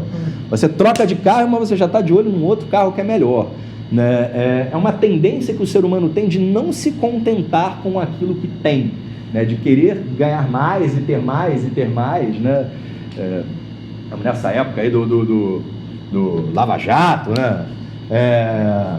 Uma coisa que se falava é mas algumas dessas pessoas elas já têm tanto, né? Por que o cara não para de roubar? O cara continua roubando. Porque tem essa que a gente falou das libidos de São Tomás, né? Tem a libido amante, São Tomás vai chamar essa de libido possidente, né? Essa vontade do ser humano de ter mais e ter mais e ter mais, né? Isso é algo que a gente também é convidado a mortificar na quaresma, aqui não pelo jejum, mas pela esmola, né? A gente se exercita na quaresma a abrir mão de algo que nós temos, né? E aí quando eu falo de esmola, não são os 10 centavos, os 50 centavos, ou R$1, R$2 que você dá para o moleque no sinal, né?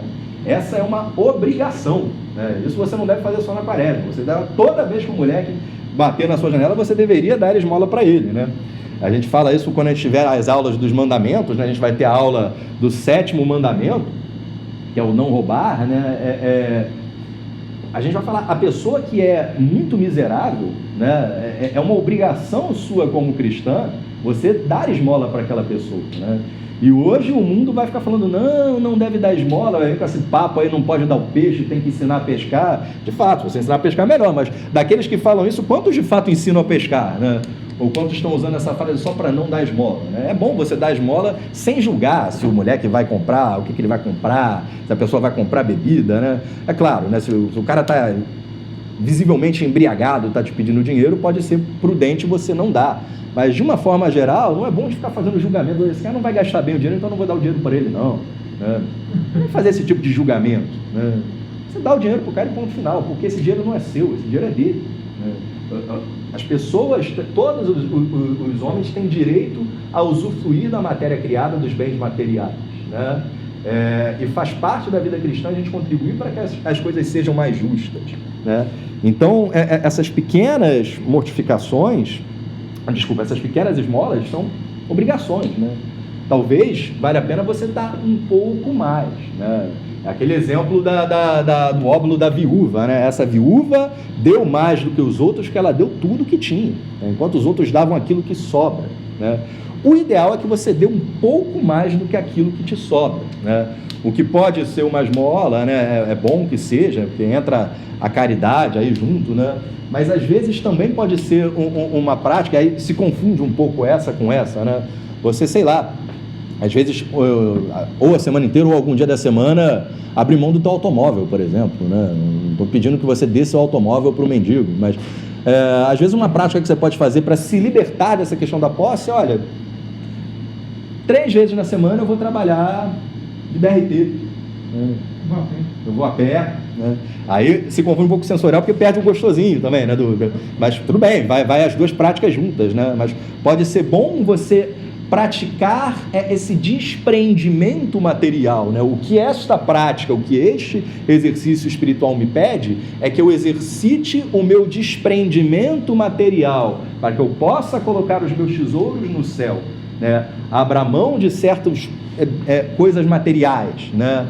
Então, às vezes você na hora ali do restaurante, você escolher seu prato olhando mais para a coluna da direita do que para a coluna da esquerda, ou mesmo se abster de ir no restaurante, né?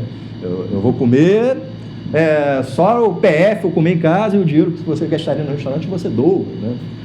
Práticas aí que cada um deve, né, na sua oração pessoal, né?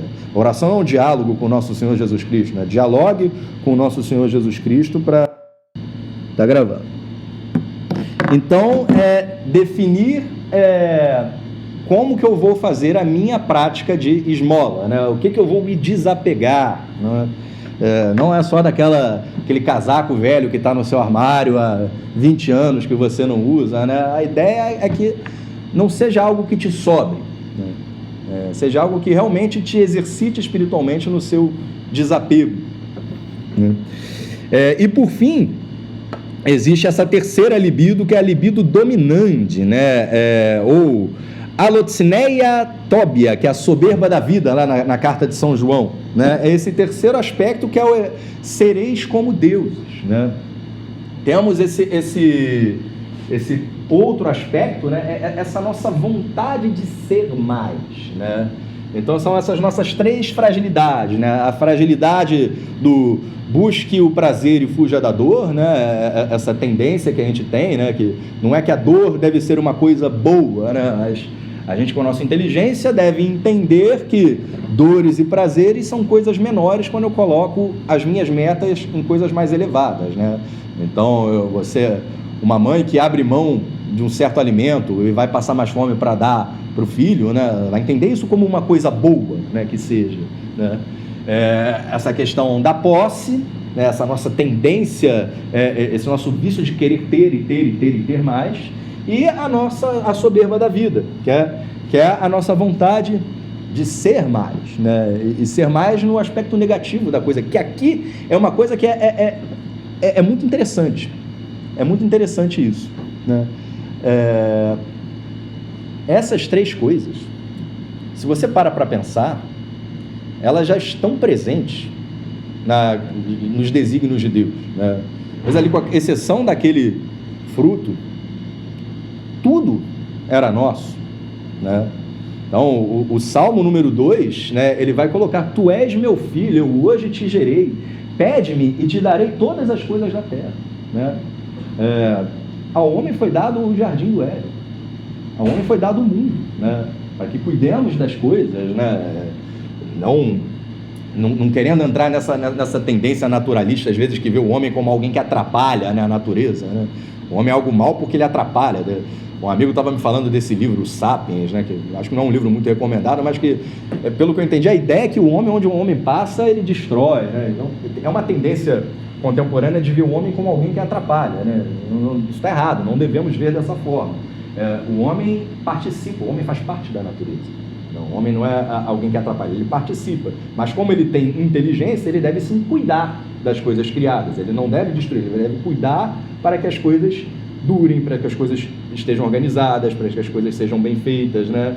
Ele é superior ao restante da criação material, no sentido que ele tem racionalidade, ele tem algo que faz dele semelhante de Deus, né? Ele foi feito à imagem e semelhança, porque ele tem espírito.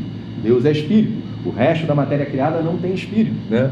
Mas não para governar a natureza como um tirano, né? Mas para cuidar das coisas, né? Mas, de certa forma, tudo foi dado aos homens, né? Os prazeres sensoriais já estavam presentes lá, né? A partir do pecado original, que o parto passou a ser doloroso, a partir do pecado original, que o trabalho passou a ser suado, né? Não é que o homem precisou trabalhar depois do pecado original. Antes eu não precisava trabalhar. Adão ficaria ali sentado, ali deitado, sob a relva, com luz e água fresca. Não, ele já foi criado para trabalhar cultivando o jardim do Éden. O que muda com o pecado original é que o trabalho passa a ser custoso, passa a ser penoso, que não era, né? Então, os males sensoriais vieram a partir daí, né? Não existiam antes, né? E a questão da soberba, né? Sereis como deuses. Quando a gente começou aqui falando um pouco sobre batismo, né? Quando a gente é batizado, a gente é enxertado no corpo místico de Cristo, né? De uma forma simbólica e muito bonita, né? Santo Agostinho chama a igreja de um Cristo total, né? Onde o Cristo e a sua igreja compõem uma unidade. É aquela figura de que Cristo é o corpo e nós somos os ramos, né? Então, quando a gente é batizado, é como se a gente fosse um galho seco que é cravado no tronco de Cristo, onde a gente recebe essa seiva que é a graça santificante e passamos a ser como Deus. Já é da vontade de Deus que sejamos como deuses, né? A problemática da coisa é que queremos ser como Deus e sem Deus, né? Eu quero a revelia dele, Eu quero ser como Ele. E já é da vontade de Deus que sejamos como Deus com Ele. O que nos leva ao nosso Lucas 15, 11 e 32, uma passagem bem conhecida, né? Usando minha máscara para marcar. Um homem tinha 2 filhos. O mais moço disse a seu pai: meu pai, dá-me a parte da herança que me toca. Ou seja, o cara matou o pai, né? A gente recebe herança quando nossos pais morrem, né? Ele matar o pai antecipadamente. Olha, eu quero o teu dinheiro, eu quero as tuas coisas, mas eu quero sem você. Eu não quero contigo. Eu quero as suas coisas, eu quero as suas posses, mas eu quero as suas posses para viver elas longe de você, sem você.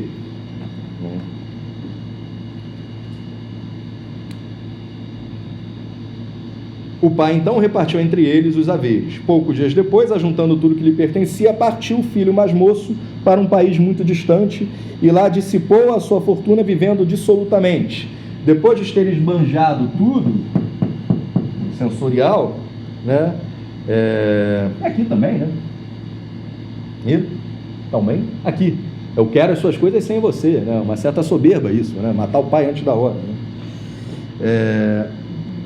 Depois de ter esbanjado tudo, sobreveio àquela região uma grande fome e ele começou a passar penúria. Foi pôr-se a serviço a um dos habitantes daquela região que o mandou para os seus campos guardar os porcos. Desejava ele fartar-se das vagens que os porcos comiam, mas ninguém lhes dava. Então, porcos eram animais de uma dignidade menor para o judeu, né? O judeu não come carne de porco, né? Então, ele foi para... Há um simbolismo aqui que aquilo é a miséria da miséria, né? Tem que cuidar de porcos, e não apenas cuidar de porcos, tem inveja da comida dos porcos, né? Daqueles restos que os porcos comem. É como esse patrão dele devia ser cruel, né? Não dava para ele nem a comida dos porcos, né? Entrou então em si e refletiu: quantos empregados há na casa do meu pai que tem pão em abundância, e eu aqui estou a morrer de fome? Vou me levantar e irei a meu pai e lhe direi: meu pai, pequei contra o céu e contra ti, já não sou digno de ser chamado teu filho, trata-me como a um dos seus empregados. Levantou-se, pois, e foi ter com seu pai. Estava ainda longe quando seu pai o viu e, movido de compaixão, correu-lhe ao encontro, o abraçou e o beijou. O filho lhe disse então: meu pai, pequei contra o céu e contra ti, já não sou digno de ser chamado teu filho. Mas o pai falou aos servos: trazei-me depressa a melhor veste e vestilha, ponha-lhe um anel no dedo e um calçado nos pés, trazei também um novilho gordo e matai-o, comamos e façamos uma festa. Este meu filho estava morto e reviveu, tinha se perdido e foi achado. E começaram a festa. O filho mais velho estava no campo, ao voltar aproxima-se da casa, ouviu a música e as danças. Chamou um servo e perguntou-lhe o que havia. Ele lhe explicou: voltou teu irmão, e teu pai mandou matar um novilho gordo, porque o reencontrou são e salvo. Encolizou-se com ele e não queria entrar, mas seu pai saiu e insistiu com ele. Ele então respondeu ao pai: há tantos anos que te sirvo sem jamais transgredir ordem alguma tua, e nunca me deste um cabrito para festejar com meus amigos? E agora que voltou este teu filho, que gastou os teus bens com meretrizes, logo lhe mandas matar um novilho gordo? Explicou-lhe o pai: filho, tu estás sempre comigo, e tudo o que é meu é teu. Convinha, porém, fazermos festa, pois este teu irmão estava morto e reviveu. Tinha se perdido e foi achado. Portanto, tudo o que é meu é teu. Já é da vontade do pai, né? Os filhos compartilham com os pais as suas posses, né? Já era da vontade dele isso. Já era da vontade dele que tenhamos essas 3 coisas, mas com ele, de forma ordenada, colocando as coisas no seu devido lugar, né? Então, isso, sereis como deuses, né, que a serpente tenta os nossos primeiros pais, já é da vontade de Deus, né? E é interessante isso, né? Não que os nossos primeiros pais eram como deuses, mas isso já estava nos seus desígnios salvíficos, né? Daqui a 40 dias, quando acabar a nossa quaresma, né, e tivermos o nosso sábado de aleluia, né, a liturgia canta: ó feliz culpa que nos deu tão grande redenção. A partir da queda, qual foi a solução que Deus deu para resolver o problema da queda? A encarnação. Veio Cristo, teve a sua paixão, morte e ressurreição. E a partir daí ele não apenas redime as nossas faltas, redime as nossas culpas, como ele também nos dá a coparticipação na vida divina. Olá, tudo bem? A partir daí, a partir do lado ferido de Cristo, de onde jorra sangue e água, saem os sacramentos. E a partir daí, podemos ser batizados e enxertados no corpo de Cristo. Passamos a fazer parte, junto com Cristo, de uma unidade. Somos um só. Passamos a ser como Ele. Como São Paulo nos diz, já não sou eu que vivo, é Cristo que vive em mim. Se Cristo vive em mim, se eu sou como Ele, eu passo a ser como Deus. Mas não a revelia de Deus, e sim junto com Ele. E qual é o tratamento que a Quaresma nos propõe para lidar com isso daqui? Bom, só sobrou um, né? A gente já falou de jejum, já falou de esmora, a gente fala de oração. Quer falar? Não. A oração é o tratamento da soberba. Quando a gente pega aquela passagem da mulher fenícia, vocês lembram da passagem da mulher fenícia? Eu não vou procurar ela aqui, não, só para a gente não perder tempo, né? Mas a passagem da mulher fenícia é uma passagem que choca muitas vezes a gente quando a gente lê aquilo, né? Também foi leitura da missa, acho que umas 2 semanas atrás, de uma mulher fenícia, estrangeira, pagã, não era judia, e que buscava a Cristo, né? E Cristo ignorava ela. E ela insistia. E uma hora Cristo falou: olha, não cabe tomar o pão dos filhos e atirar aos cachorrinhos. E aquela mulher responde: é verdade, Senhor, mas também os cachorrinhos comem das migalhas dos pães que caem da mesa dos seus donos. Fala: ó, mulher, grande a tua fé, vai. O caso, a filha dela estava possuída por um demônio, vai que tua filha está salva, né? E esse é um exemplo das características da oração, né? A oração, a gente costuma dizer que a oração é sempre eficaz, né? Agora, a oração deve ser bem feita, né? Melhor o nível da nossa oração, né? Mais frutos ela vai dar. E essa passagem resume, né, as características da boa oração, né? Uma delas é a humildade, né? A pessoa, ela se coloca ali com bastante humildade, né? Houve palavras que, pelo menos pra gente, às vezes parecem duras, né? Essa comparação com os cachorrinhos, né? E ainda assim ela está ali, né? Se colocando ali, humilde, né? Outra coisa é fé, é reconhecer que Cristo pode fazer aquele milagre, né? A oração precisa ter fé. Afinal, se eu não tenho fé, qual é o sentido de eu passar ali 15 minutos, 20 minutos dialogando com alguém que eu nem acredito que exista, né? Então, a fé, ela estava em muitos dos milagres feitos por Cristo, né? Quando Cristo vai ressuscitar Lázaro, por exemplo, ele pergunta para Marta ou para Maria, não lembro: crês que eu posso fazer isso, né? Sim, eu creio que você pode fazer isso, né? Ele pede um ato de fé muitas vezes, né? Crês que eu posso fazer isso? E onde não havia fé, em Nazaré, né, as pessoas questionavam, né? Não, esse daí é o filho do carpinteiro, né? Faltava fé ali, pouco pôde fazer ali, né? A fé também é um pré-requisito da oração, para que a oração dê frutos. E a persistência, né? Outra parábola do juiz injusto, né? Que aquela viúva fica ali batendo na porta dele, de tanto que ela bate, olha, vou atender essa mulher, senão ela não vai parar de me encher o saco, né? A persistência, a perseverança também é pedida na nossa oração, né? Então, portanto, se a sua oração não foi atendida de imediato, persevere, né? Persevere na sua súplica, que Deus quer que seja assim, né? E por que Deus quer que seja assim? De novo, a gente volta a falar daquela mesma coisa, né? Lembra que a gente falou da nossa coparticipação nos milagres, coparticipação na salvação? Por que a paixão de Cristo já não poderia resolver todos os nossos problemas? Por que Deus nos pede a penitência? Porque Ele quer que nós tenhamos méritos, né? E quando a gente persevera, é um mérito nosso perseverar, porque perseverar é uma coisa que nos custa, né? E como nos custa, passa a ter valor para Deus. E isso está em vários milagres, né? Nas bodas de Caná, por exemplo, né? Os alunos velhos, eu já fiz essa comparação que eu sempre faço, que eu lembro que me impressionou quando eu estive na Terra Santa, o tamanho daquelas jarras né, que eles botavam o vinho, né, eram uns troços de pedra de todo tamanho. Tem alguns lá para você ver. Então, quando acabou o vinho, Jesus é Deus, ele pode fazer assim e ter mais vinho, né? Opa, tá cheio aí de novo. Ah, vocês querem vinho? Pega esse jarro. Ah, mas é pesado isso. Pega o jarro, vai lá. Israel é deserto. Onde tinha água para eles encherem aquilo? Talvez não era que nem a gente que vai ali no bebedouro, ali já enche ali. Talvez eles tiveram que andar muito com aquelas jarras e assim, carrega aí. Então fecha, pesado, abre espaço aí, vamos ligar. E foram lá, carregaram, voltaram com o negócio cheio, que deve ser ainda mais pesado. Um outro ali com a hérnia de disco deve ter ficado umas 2 semanas sem conseguir andar, depois de ter carregado aquele peso ali, né? Teve que fazer muita fisioterapia lá com a Mirella para poder melhorar ali depois. Por que Cristo fez isso? Né? Porque Ele quer a nossa coparticipação. Ele poderia simplesmente fazer um milagre, mas a gente passa a ter um mérito junto com Ele.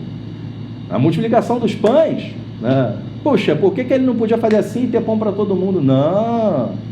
Vê aí quantos pães tem. E peixe, tem quanto? Então, pega o pessoal, vamos fazer isso de forma organizada, separa eles em grupos de 100, sei lá de quantos que eram os grupos, divide, ia ter pão para todo mundo, ia sobrar 12 cestos. Para que precisa ficar dividindo? Porque é o aspecto humano da coisa. Ele quer que a gente entre com a nossa parte, ele entra com a graça, né, para fazer a parte dele, que é o principal. Tinha que adiantaria a gente dividir todo mundo em grupos de 100, se eram só 5 pãezinhos e 2 peixes para alimentar milhares de pessoas, né? Sem a graça, nada ia adiantar, né? A graça é o principal, mas é da vontade dele que entre esse nosso lado humano, esse nosso esforço por corresponder. Por isso a perseverança, por isso a humildade, né?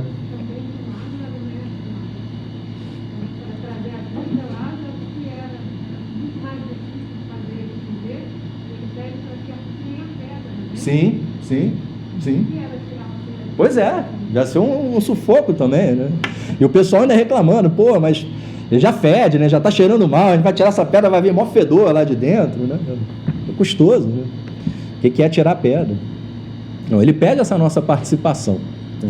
Então, a oração, né, em relação à soberba, né, às vezes é uma relação mais difícil de estabelecer, né? É muito fácil eu estabelecer que o jejum me cura da minha concupiscência sensorial, que a esmola me ajuda, né, nesse meu senso de posse, né? Mas essa relação da soberba com a oração às vezes não é tão fácil de ser compreendida, né? Mas a verdade é que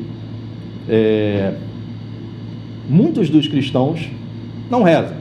Acho que também não escandalizo ninguém quando eu digo isso, né? E qual é o motivo da gente não rezar? Muitas vezes é aquelas 3 coisas que a gente falou aqui. Porque ou falta fé, né?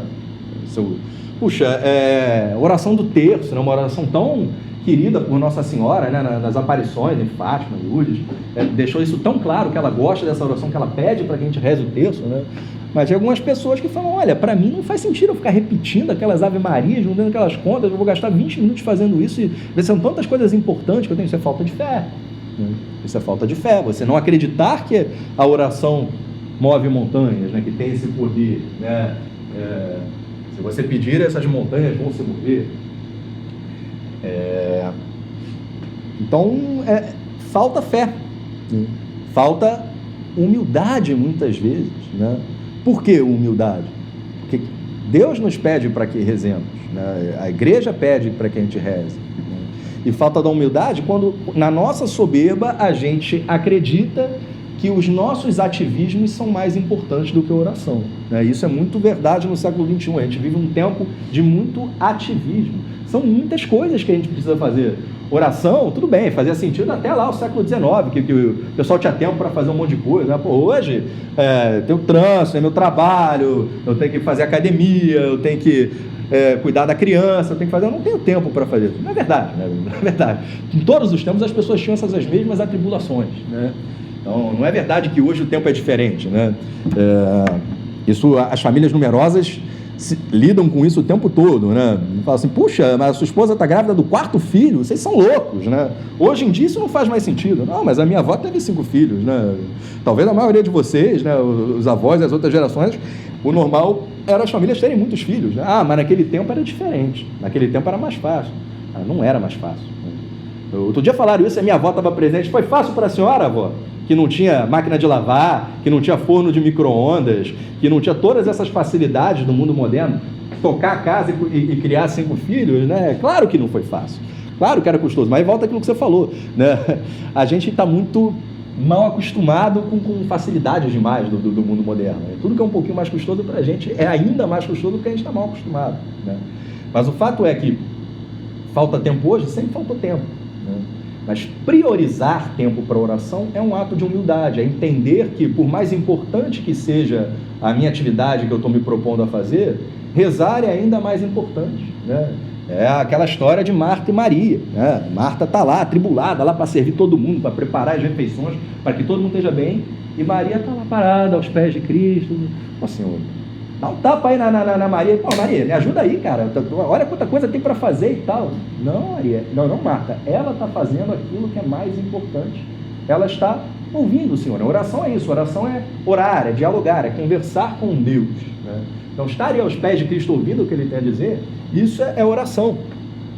Requer humildade, então, que a gente reserve tempo do nosso dia para fazer oração. Tá? De novo, todas essas coisas, elas não precisam ser feitas, nem devem ser feitas apenas na quaresma, né? Você deve fazer oração o ano inteiro. Eu falei o menino bate na tua janela, né? Bateu na tua janela quando você está voltando da missa do sábado. Ih, perdeu o menino. Se você tivesse batido aqui de manhã, eu te dava dinheiro, mas acabou a quaresma, né? Então não vou te dar mais, né? Deu mole. Não é assim, né? Você deve dar esmola o ano inteiro, né? Você deve abdicar de certos prazeres sensoriais o ano inteiro. Você deve viver essas 3 práticas de uma forma mais intensa na quaresma, né? Então, se você reza 10 minutos todos os dias, né, pode ser uma boa prática na quaresma você rezar 15 minutos, né? Ou 20 minutos, né? Então cada um vai ver pessoalmente, na sua oração pessoal ou conversando com o seu diretor espiritual, para aqueles que fazem direção espiritual, né? Quem não faz, é muito recomendado que faça, o que você vai fazer para se dedicar mais à oração, né? E aí, para fazer a oração, o que eu vou fazer nesse quesito, né? Eu vou rezar, mas eu nem sei direito como rezar, como eu vou rezar, o que eu vou fazer. Eu vou fazer oração vocal, eu vou fazer meditação, eu vou fazer lectio divina, né? Não, talvez, assim, principalmente o pessoal que está começando agora, muitos podem ficar meio perdidos, né?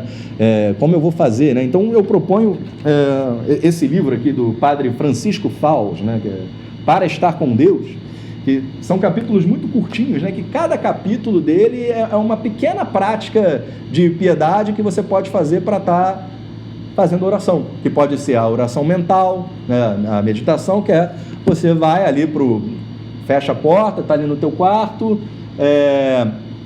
e você começa a conversar com Deus sobre o quê? Sobre as suas coisas e as dele, né? Você vai falar as dificuldades que você teve no seu dia, você vai falar das alegrias que você teve no seu dia, você vai falar de algum aspecto da vida dele, né? Então, hoje na missa falou aí das tentações de Cristo no deserto. Aliás, eu tenho que ler as tentações de Cristo no deserto, que faz parte dessa aula de hoje. Eu acabei indo para um outro lado. Então você vai fazer isso. Poxa, Cristo, na minha oração de hoje, eu estou vendo aqui que você viveu aqui no deserto, né? Você teve aí um problema sensorial, você tinha fome, né? E o demônio te tentava no sensorial. Transforma essas pedras em pães, né? O demônio te tentava na posse, né? Ele te levava lá para o alto do morro. Olha, te darei aqui, ó, o mundo todo. O mundo inteiro já é dele, ele é Cristo, né? Então ele te tentava na posse, né? Ele te tentava na soberba. Se jogue aqui do penhasco que os anjos vão vir e vão te carregar, né?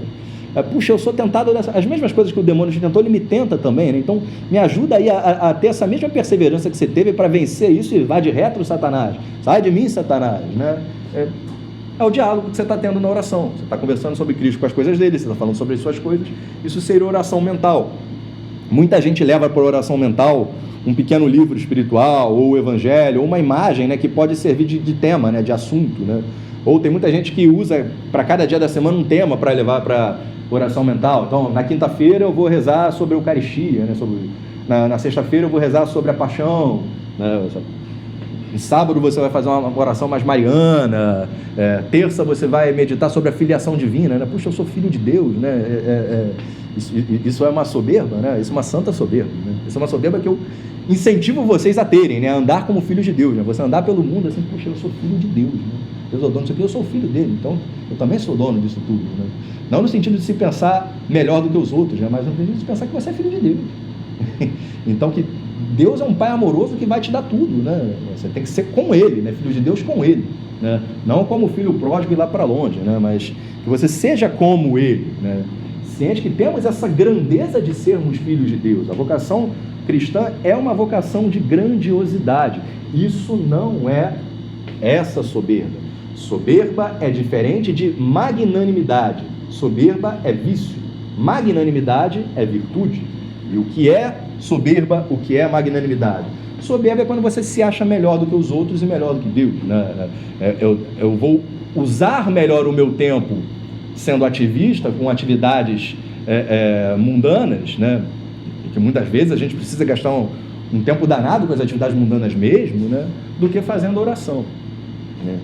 Mas não, a oração é mais importante, como nos ensina aquela passagem de Marta e de Maria, né? Isso é o mais importante, até porque se eu faço oração, se eu tenho momentos do meu dia que eu me recolho para me dedicar exclusivamente a Deus, quando eu saio para o mundo, quando eu vou para o meu ativismo, eu posso levar a oração para o mundo.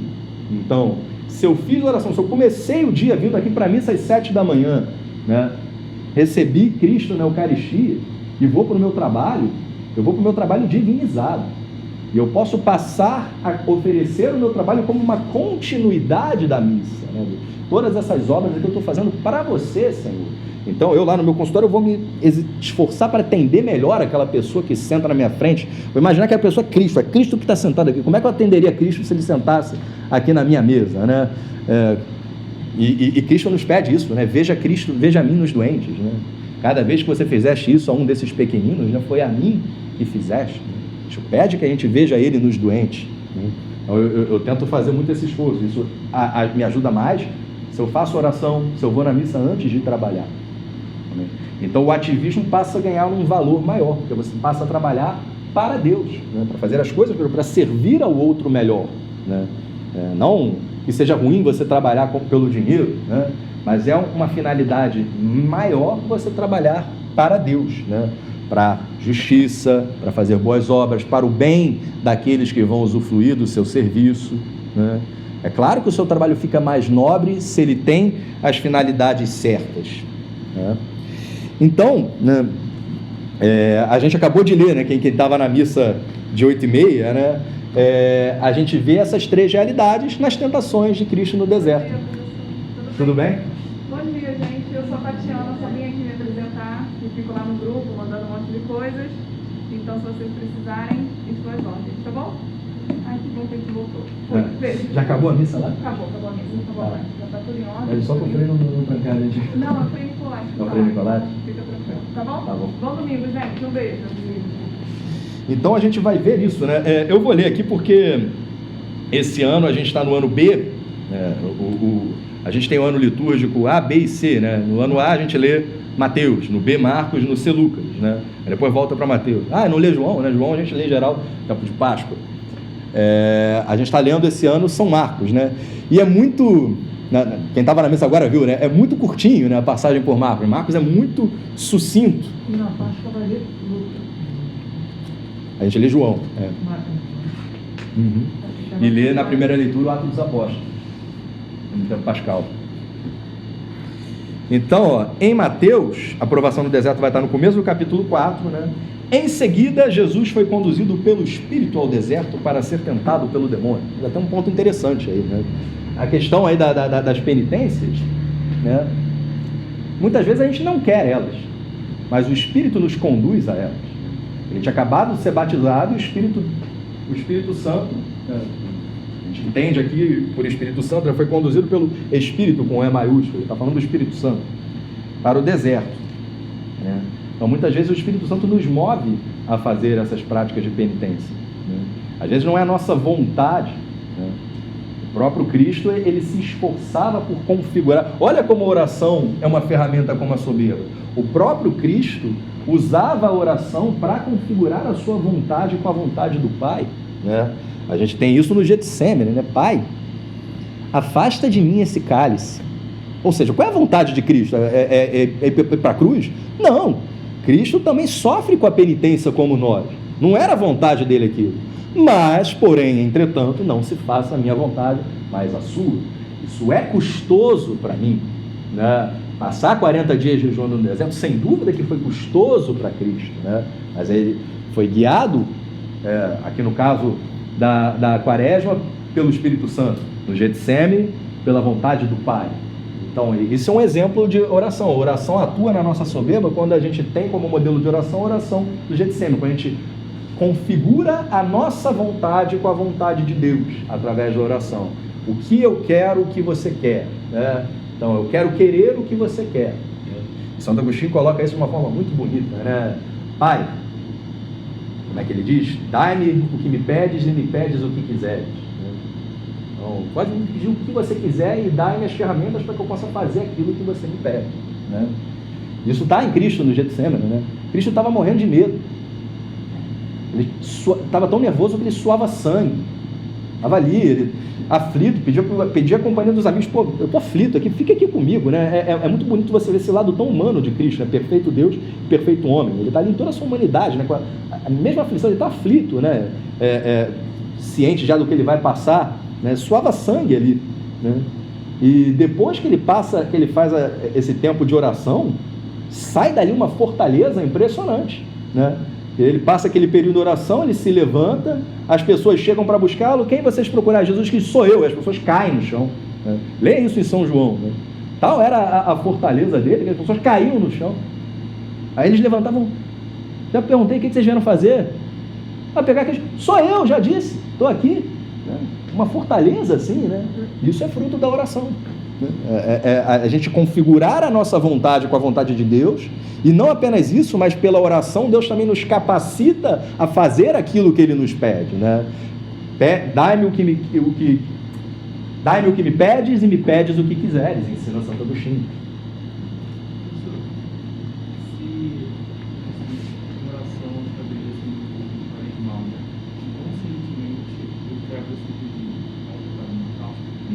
Não é um pecado mortal, tá? Assim, o pecado para ser mortal tem 3 coisas, né? Ele tem que ser matéria grave, ele tem que ser consentido, né? E você tem que estar ciente de que tudo que você está fazendo é pecado mortal, né? Então, por exemplo, o mandamento de guardar domingos e festas, né? Qual é a coisa mais grave que eu possa fazer e não guardar domingos e festas? Não ir na missa domingo, né? Mas vamos supor que você não sabe, por exemplo, que 8 de dezembro, Imaculada Conceição, é um dia de guarda. Pô, era para ir à missa? Não sabia, né? No meio de uma segunda-feira de trabalho, né? Você não foi na missa aquele dia, você não pecou mortalmente, porque você não tinha um desses 3 quesitos, você não sabia que isso era pecado. Mas se você sabia e faltou porque, mas hoje você sabe que domingo é dia que tem que ir na missa, mas, pô, é Flamengo e Inter, né? Como é que eu vou na missa, né? Aí você peca gravemente. Então,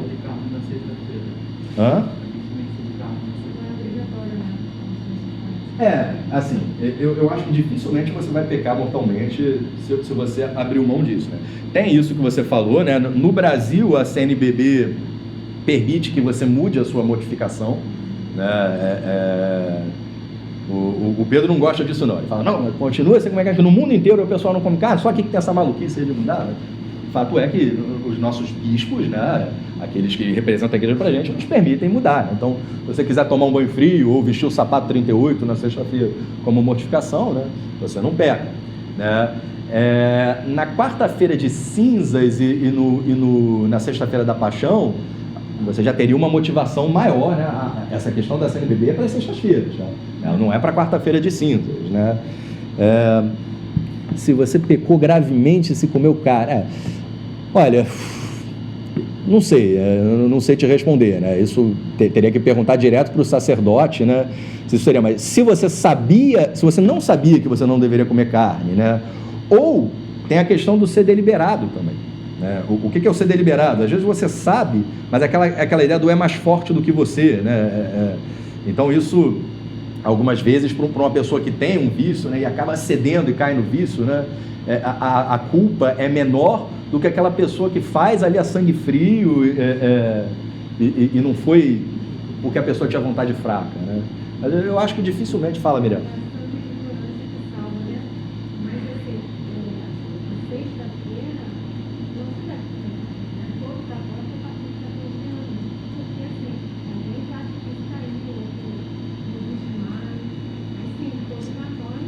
Nas sextas-feiras do ano todo. Sim. Isso no mundo inteiro. É porque a CNBB ela faz uma ressalva para isso no Brasil que poderia.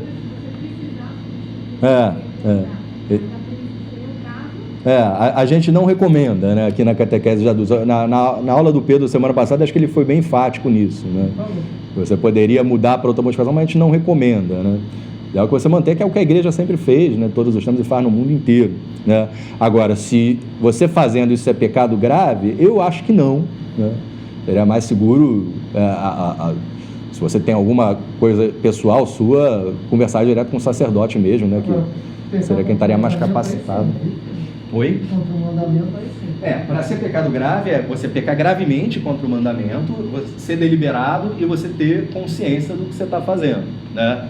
Então, se eu cometo um pequeno roubo, né? Roubei ali umas moedinhas ali porque, eu precisava ali comprar um negócio naquela hora, eu sei que o fulano não iria se importar, um valor pequeno, você não pecou gravemente. Se você roubou uma grande quantia, né? Foi matéria grave, né? Fez isso de forma deliberada e fez isso ciente do que você estava fazendo, né? Todos esses aspectos entram, né? Em imoralidade se leva em conta também a finalidade e circunstâncias, né? O ato em si, a finalidade com que você fez e as circunstâncias, tudo isso vai ser levado em consideração, né? Quando a gente entrar no terceiro bloco, que é o dos mandamentos, né, a gente vai esmiuçar bastante, né, a moral católica e cada um desses mandamentos e quais são as faltas graves, né, que existem contra cada um deles e quais são as faltas leves, né? Assim, eu tendo a pensar que se omitiu assim, por um descuido, ignorância, assim, não pecou gravemente, né? Mas uma situação pessoal é sempre melhor buscar o sacerdote. Na dúvida, busque o sacerdote, né? Poxa, eu estou na dúvida se eu estou em pecado, se eu devo comungar ou não. Na dúvida, confessa. Vai confessar, né? Vai chegar lá, não estava em pecado, ok. Se estava, confessou, né? Se está em dúvida, você vai receber sua condenação, né? Você não deve comungar se você está em pecado mortal, né? Na dúvida, procure o sacerdote e confesse. Tá? Então, foi conduzido pelo demônio. Jejuou 40 dias e 40 noites, depois teve fome. O tentador aproximou-se dele e disse-lhe: se és o Filho de Deus, ordena que estas pedras se tornem pães. Né? É interessante, né? Porque... Mateus 4, comecinho de Mateus 4. Eu li Mateus, que a gente leu na missa agora, em Marcos é tão resumidinho, né? Tão pequenininho, que acho que vale a pena a gente esmiuçar com Mateus. Então, olha como o tentador age às vezes com coisas nobres, né? Comida, né? Uma pessoa que está 40 dias passando fome, né? Comer um pouquinho de pão é uma coisa perfeitamente lícita, né? Então ele age pedindo uma coisa que é lícita, né? Seria pecado se Cristo pegasse pedras e transformasse em pães depois de 40 dias? Eu acho que não, né? Provavelmente não. Mas seria contra o propósito dele de passar aquele período jejuando, né? O tentador te age ali para enfraquecer a sua vontade pelo sensorial, né? Aquilo que eu preciso para a minha vida, né? Não só o sabor do pão, mas a subsistência, né? Também entra aí, né? Pão e palavra, né? São as duas coisas que a gente precisa, as duas coisas que a gente recebe na missa, né? Pão e palavra entram aqui, né? Então, não só de pão vive o homem, mas de toda palavra que vem da boca de Deus, né? Reconhece a necessidade do pão, né? O homem precisa de pão e palavra, né? Pão e palavra andam juntos, né? Está escrito: não só de pão vive o homem, mas de toda palavra que procede da boca de Deus. O demônio transportou a cidade santa, colocou no ponto mais alto do templo e disse-lhe: se és filho de Deus, lança-te abaixo, pois está escrito: ele deu a seus anjos ordens a teu respeito, eles te protegerão com as mãos, com cuidado para não machucares o teu pé em alguma pedra. Disse-lhe Jesus: também está escrito: não tentarás o Senhor teu Deus. Então ele está tentando aqui na soberba, né? Qual é a finalidade disso? Para que você vai se lançar do alto do templo, né? Ah, não, só para que o anjo possa me pegar, né? Cometeu um ato de soberba, né? O demônio transportou uma vez mais a um monte muito alto. Ele mostrou todos os reinos do mundo e a sua glória, e disse-lhe: eu te darei tudo isto, se prostrando-se diante de mim adorares. Respondeu-lhe Jesus: para trás, Satanás, pois está escrito: adorarás o Senhor teu Deus e só a ele servirás. Em seguida o demônio o deixou e os anjos aproximaram-se para servi-lo. É interessante isso, né? Deus não vai deixar a gente na mão, né? Jamais. Então, mesmo que a gente esteja experimentando a adversidade e o demônio ofereça uma saída aparentemente fácil, né? A gente perseverando e não cedendo a ele, Deus oferece uma outra saída depois. Isso tudo vem os anjos e vem para servir. E a gente costuma dizer, né? Tudo concorre para o bem daqueles que amam a Deus, nos diz São Paulo, né? Omnium bono, tudo concorre para o bem daqueles que amam a Deus, né? Todas as adversidades que aconteceram, o que aconteceram na sua vida, só aconteceram porque Deus sabe que você pode tirar um fruto benigno daquilo. Pode tirar algo daquilo que vai te acrescentar, né? Seja no desprendimento material, no desprendimento sensorial, seja como algo para fazer você crescer em humildade, né? E às vezes um tropeço é algo que a gente precisa para a gente crescer em humildade, né? E Deus nunca se deixa ganhar em generosidade, né? Tudo aquilo que a gente abre mão voluntariamente, né, para Deus, a gente falou das rasteiras que o mundo dá, mas aquelas que a gente, as penitências, as modificações que a gente escolheu voluntárias, né, e a gente oferece para Deus, Deus não se deixa vencer em generosidade. Vai devolver com algo maior ainda para a gente, né? E aqui nessas três tentações, né, que vão ter relação com esses três aspectos, né, a gente vê também que o demônio estava tentando Cristo a ser aquele Messias que os judeus esperavam, né? Houve um escândalo para alguns dos judeus que o Messias não era quem eles esperavam, né? Eles esperavam um Messias monarca, um Messias que traria fartura material, fartura de comida, e que viria, né, como alguém grandioso, né? E Cristo se mostra como um Messias diferente disso tudo. Ele não vem, pelo menos na sua primeira vinda, de forma majestosa, né? Virá de forma majestosa na sua segunda vinda. A gente vai falar disso lá na aula do tempo do Advento, a gente vai falar bastante da segunda vinda de Cristo, né? E também, daqui a pouco nessas aulas do Credo também está aí de novo, há de vir para julgar os vivos e mortos, a gente vai falar também. Mas era o Messias esperado por muitos judeus, né? Alguém que vem grandioso, que vem para dar alimento, né? Cristo criticava, né, naquele discurso eucarístico em João 6, né? Ele vai falar: eu sou o pão da vida. Ele fala: vocês estão vindo a mim, mas vocês estão vindo a mim não porque eu posso trazer a vida eterna, porque a gente multiplicou os pães, vocês comeram os pães e vocês se fartaram, né? Essa não é a finalidade principal para que vocês venham a mim. Não é esse o Messias, né? Esse Messias que vocês esperam não é isso, né? Ele vem ao mesmo tempo como o Messias do profeta Isaías, mas também como aquele servo sofredor que o profeta Isaías também anunciava, né? Aquele cara desfigurado que carregará as nossas dores. É esse o Messias que ele vem, né? E por fim, para a gente concluir, né, a Quaresma, então essas três práticas nos ajudam a lidar com isso. E para aqueles que querem ser perfeitos, né, a Igreja propõe um caminho ainda mais, estava falando de penitências árduas, ainda mais austero de lidar com essas três coisas, né? Algumas pessoas, são poucas, né? Não é a maioria dos cristãos, né? A gente tem a graça de conviver com alguns deles aqui na nossa paróquia. Elas optam, né, por uma vida fora do mundo, né? São as pessoas que fazem os votos religiosos, né? Então, sempre nas aulas eu tento distinguir qual é a diferença de um religioso e um sacerdote. Todo religioso é padre? Não. Tá? Nem todo religioso é padre, nem todo padre é religioso, né?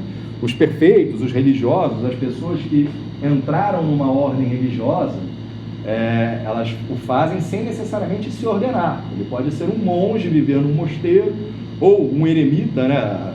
Dentre as pessoas que fazem votos religiosos, você tem a via eremítica, que é mais árdua, né? Santo Antão, né, que foi citado, acho que hoje pelo Frei Francisco na homilia, era um eremita, né, é mais difícil você viver num deserto, uma forma mais árdua, né, mais longe de todos, ou a via cenobítica, que é a via de Santo Agostinho, que é a via de São Bento, as pessoas que vivem isoladas do mundo, mas dentro de uma irmandade de irmãos, de monges, de religiosos, que vão fazer 3 votos, né? Um voto de castidade,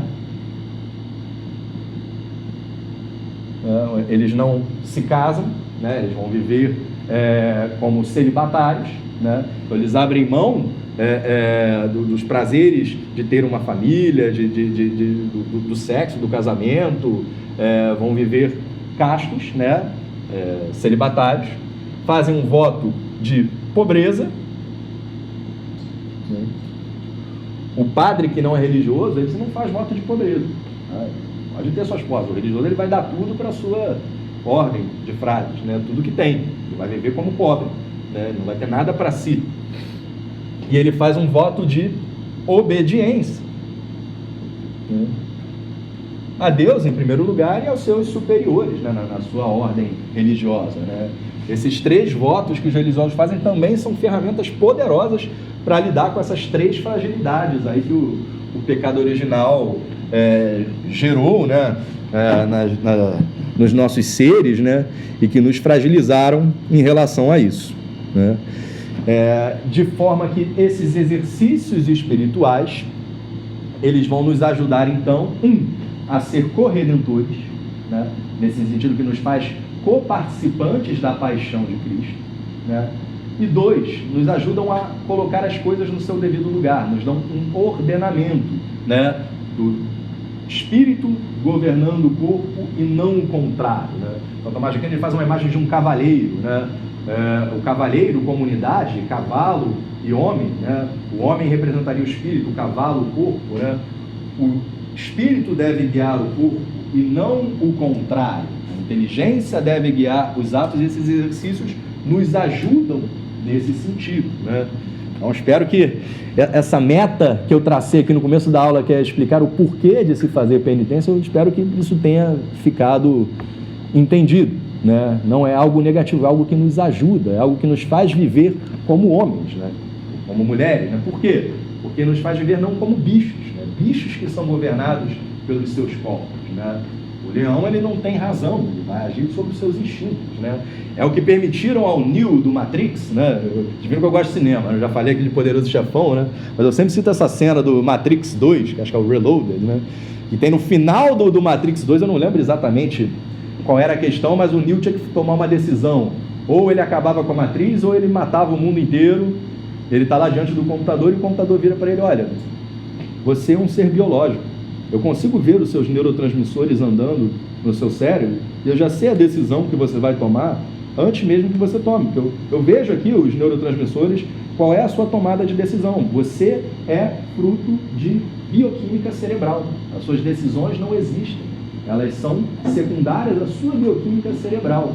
E o Neo, contrariando a matriz, escolhe a outra coisa, né? Isso é um exemplo para a gente, né? Nós temos vontade, nós não devemos servir a nossa carne, né? Nós temos uma vontade que é espiritual e governa a nossa carne. Não que o espírito seja melhor do que o corpo e o espírito são uma unidade, mas a cabeça guia o corpo e não o contrário, né?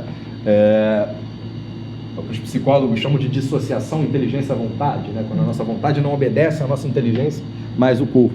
E esses exercícios espirituais, essas práticas de penitência quaresmal vão me ajudar nesse sentido. Ok? Vamos terminar com a oração do Ângelus?